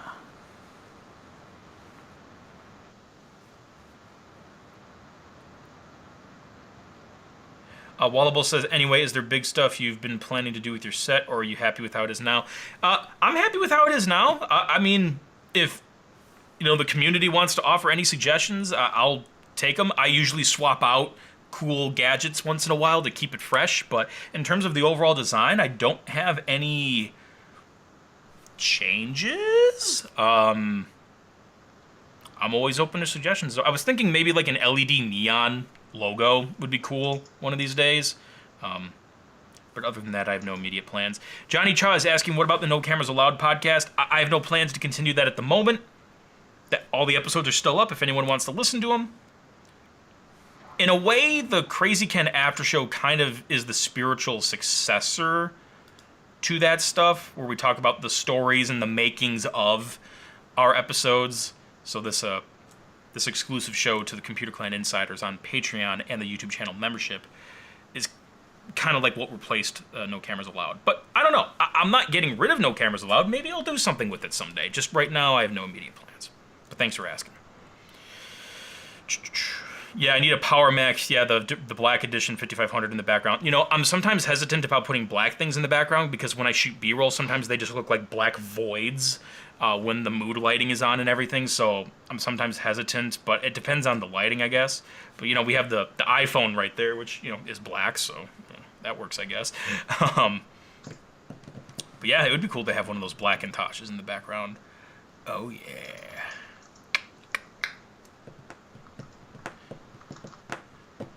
Jack Shu is asking, what is your Tech Misadventures vid? I'm not sure what you're referring to, but if you can clarify the question, I would love to answer.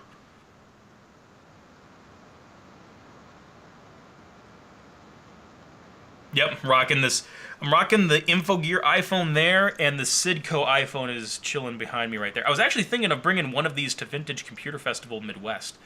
So, hey, TWG Official. Thank you. Yeah, what's up, man? Thanks for the super chat. It'll pop up on the screen very soon there for you.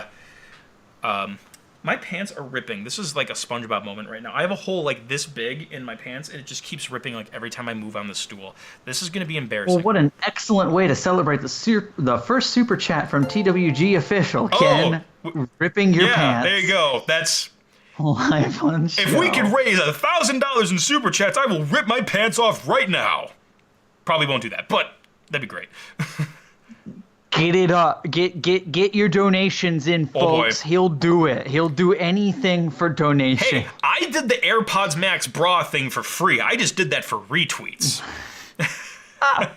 Well, all the more power to you, folks. He'll really do it if there's enough interest. You know, get those donations. I don't think this will happen, but if I really get $1,000 of super chats tonight, I will just.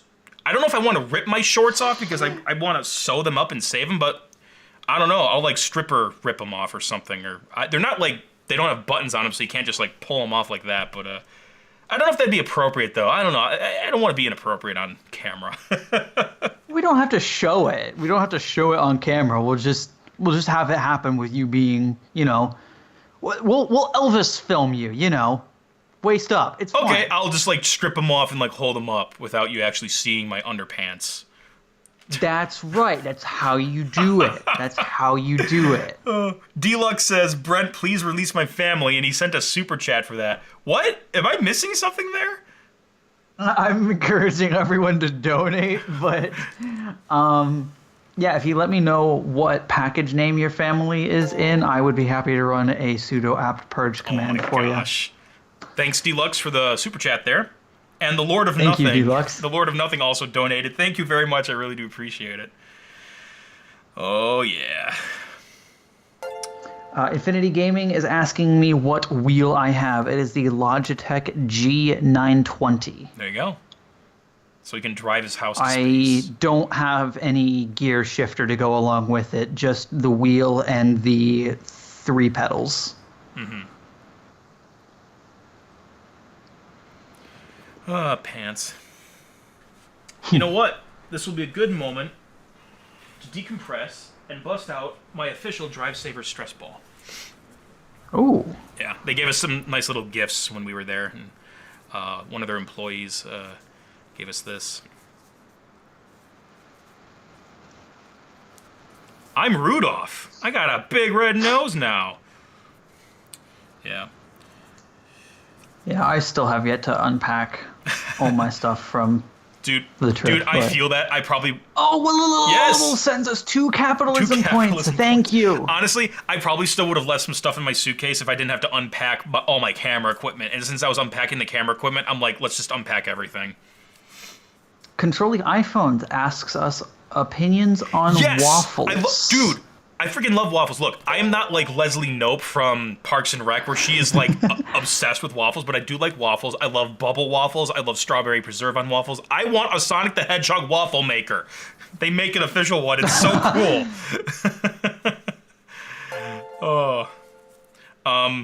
Yes, I'm not gonna side waffles or pancakes personally, but waffles are. I wouldn't eat them every single day for breakfast, but they are an enjoyable thing to very have good. some mornings. Absolutely. Yeah, DriveSavers also gave us an electric screwdriver, which is really nice because I didn't. Yeah, Yes. I just thought it was like a driver with bits, but no, it's motorized. And I'm like, oh shit, this is really cool. That was a nice gift.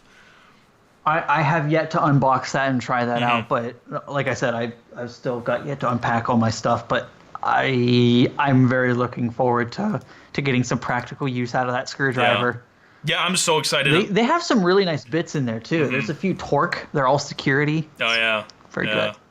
That's good because on the flash drive, which is the hard drive I'm opening up for this data recovery episode, like it's all like those like star torque bits on the outside of the enclosure. So I could actually like use that on camera, I guess. I got to figure out how it works with movie magic, but I could maybe use it on camera. We'll figure out how to make it Totally. work. Totally. I sometimes think, wow, this episode needs to be done in like 10 days. And it's like, whoa, it's like not a lot of time, but it really is. It is enough time if you just focus on that for 10 days straight. Yeah, the Lord of Nothing. The flash drive. If anyone remembers the flash drive, it's an external FireWire hard disk drive that I have that's shaped like a flask. And when I was in 8th grade, I was at a friend's house, and their mother thought I had a flask with me. And I'm like, no, it's a hard drive. So that became like an old meme inside the Computer Clan. But I'm actually making it like a key part of the story for my upcoming Scambuster episode on June 20th. It's going to be fun. It's going to be so much fun. It's going to be Old Man Ken's external hard drive that he needs data recovered off of. So I bring it to California to DriveSavers.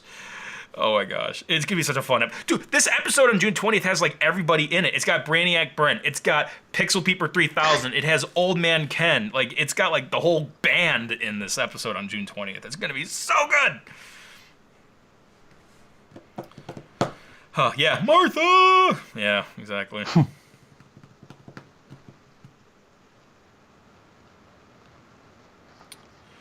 Yes. Good stuff, good stuff. Hey! I can't pronounce your name. Sorry, Digorupt.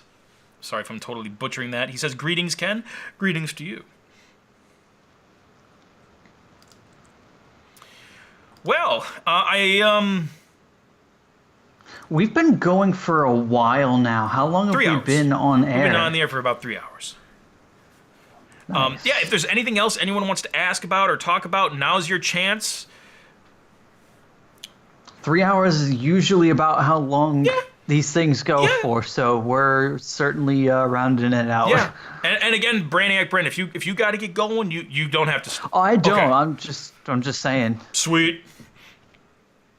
Yeah, I'm. After this, I'm gonna have some dinner, and then I'm just gonna be putting my nose to the grindstone, continuing to work on the Scambuster episode. It's still, even though we were filming stuff, like it's still technically in a scripting stage, so. That all has to be done, and then I'm filming the rest of the A-roll, like, narrative part on Monday, if all goes according to plan. So, yes, lots of work to do, but it is going to be a badass episode.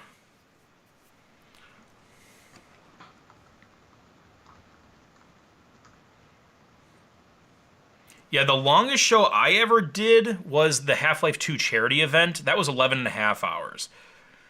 And that was all me. Like, I took a little bathroom break once in a while, but, like, I didn't switch hosts or anything. That was me the whole show. Wyatt, nice donation. He said he wanted to spend this on Blau AC priorities. Yeah, I am doing a... Thank you for having your priorities in check, Wyatt. I am doing a follow-up Scambuster, like, sequel episode about those scammy portable AC units. After this DriveSavers June 20th episode, the episode after that is going to be that episode where I revisit the scammy air coolers. Because there's one that's been making the rounds recently. It's called the Chill Well, and a ton of people, even my father, submitted it to me. So I'm like, you know what? It's been a couple years since I've talked about these suckers. Let's make a new episode about them. So that's coming soon, too. I have a kind of disappointing answer for Lex Welsh's question here. They were asking me, they mentioned I mentioned I had a Raspberry Pi here sitting in the background. They're asking me what I use it for. I'll be honest, I've struggled to find like a purpose for this thing ever since I got it for my birthday a few years back. I got it as a kit that has a couple projects that's suggested with it. The coolest thing I was able to do with it was get like call center software working on it, but even then I didn't really care to manage that too far out. And I think the one time I tried to get gaming software on it, I think I had an SD card that was just way too small to do things good with it. Excuse me. But that is something I've wanted to try on occasion, but just never got that into it. So to be honest with you, I like just using it as like a thin machine, just seeing how well it can actually run and hold up as a desktop computer, just practically, rather than for a special made purpose like retro gaming or something. So I mainly just use it for Raspbian and seeing what other sort of desktop kind of packages you can install and seeing how well they run on a Raspberry Pi 2. It's also really just it's fun just to keep all of these systems up to date. I don't know why. It's not anything any normal human should like, but I love updating computers. So someone's got to do it. It's fun seeing how fast like my virtual machines can run versus actual computers versus these little Raspberry Pi 2 Model Bs that are just the one that I have. It's fun seeing all of those same systems do the same thing, but... Yep. And I just keep mine around in case I need it. Like, we used it for the InfoGear episode to simulate a landline connection, so... Or Yeah, dial-up. that's the Yeah. other reason is like I had this unplugged for years. When I booted it back up, it was still running like Debian 8 as the base. We're on Debian 11 now. Oh, man. Yeah, Dream Pie. That's right, Johnny Cha. That's what we used on the Pi. Thanks for reminding me. Yeah. I'll have to try that out again sometime. Get it set up for retro gaming again. Dream Pie. Infinity Gaming, I know I answered your question in the chat, but I'll just answer it out loud for everybody. He's asking if Brainiac Brent will be in any upcoming episodes. Yes, he's going to be in the June 20th Scambuster. And the next episode after that, where we go to the Windows XP Bliss Hill, he's going to be in that one as well. So he's going to be in 2 of the upcoming Those 3. two. Yeah. If you like seeing my face for some reason, you're in luck. There we go. Christopher asked, years ago I did a video about an abandoned theater. Is that theater still around, still abandoned? So yes, that was when I did a documentary about the Kenosha Theater. It was a vaudeville theater, very successful back in the day. And the theater is like still physically there. Yeah, they're trying to restore parts of it. I actually was filming there in my Flashlight Scambuster episode about the Elite Tac. I was actually in that theater for a scene. Go ahead and check it out. Elite Tac Scambuster. That's that episode. Yeah, it's still up. It's being restored a little bit here and there. It's expensive. It costs like millions of dollars to really do. But yes, it is actually still there. And I just visited it. Visited it a few months ago. So yeah.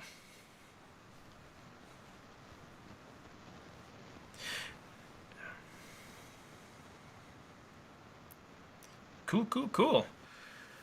Anything else, boys and gals? Anything else you want to chit-chat about? You still have us here. At your mercy. River Tub, yes, that is the later revision of the G4 iMac that is in the background behind me here. Really? There it is. Oh, I didn't even notice that before. He's just chilling. Yeah, just tucked behind that all-in-one there. Mhm. Oh, yeah.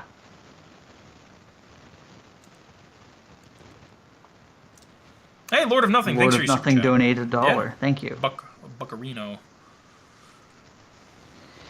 Ken no longer has or uses that baby bottle mic by standard. You have Sennheiser shotgun stuff now, right? Yes, I'm using Sennheiser headphones and a Sennheiser shotgun. I actually sold that baby bottle SL a couple years ago.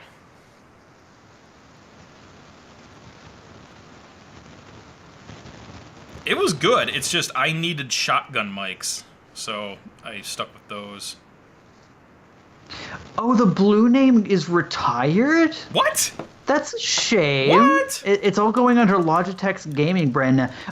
Do they still have the same names like the Snowball and Ice and Yeti? Because none of those names work without the Blue name, man. What? I was not aware of this. Hang on. What was their website? Yeah, I'm just hearing about this from Lullables comment here. Oh yeah, you go to their website. Yeah, it kind of just brings you to like a support thing, and it says Logitech on top. Oh no! I was not aware of this. So like, is it called the Logitech Snowball now, or like what? Yeah, that's what I'm wondering. Yeah. If anyone has answers to that. If I go to Amazon. Logitech G Yeti, according to Unikin. Okay, interesting. Snowball mic.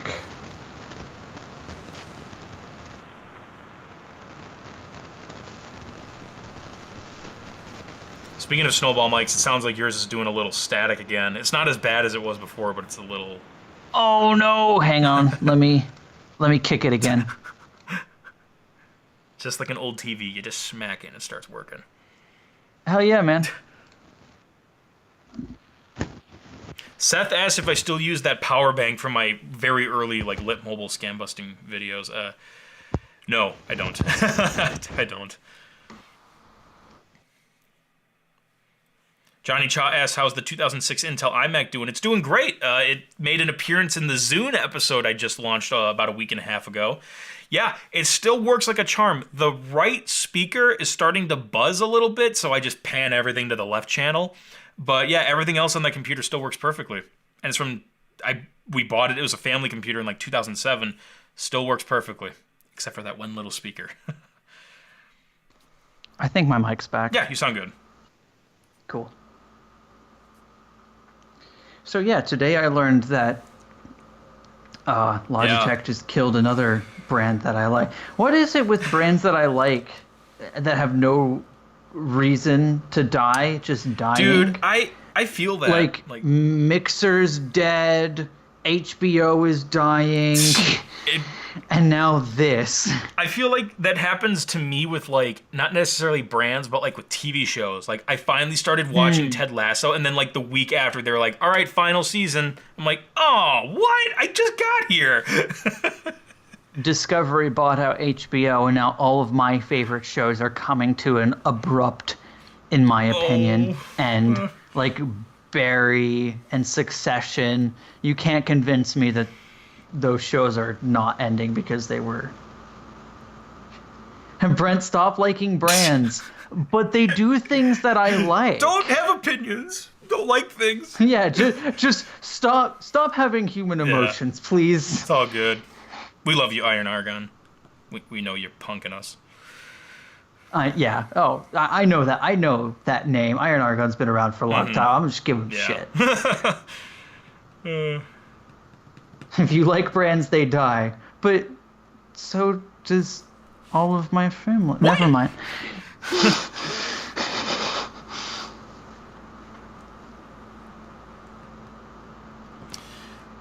Anyway, yeah, it's just what happens. You just if you spend your whole life sitting there not loving anything, you'll never you'll never love again. Have any happiness. So all right.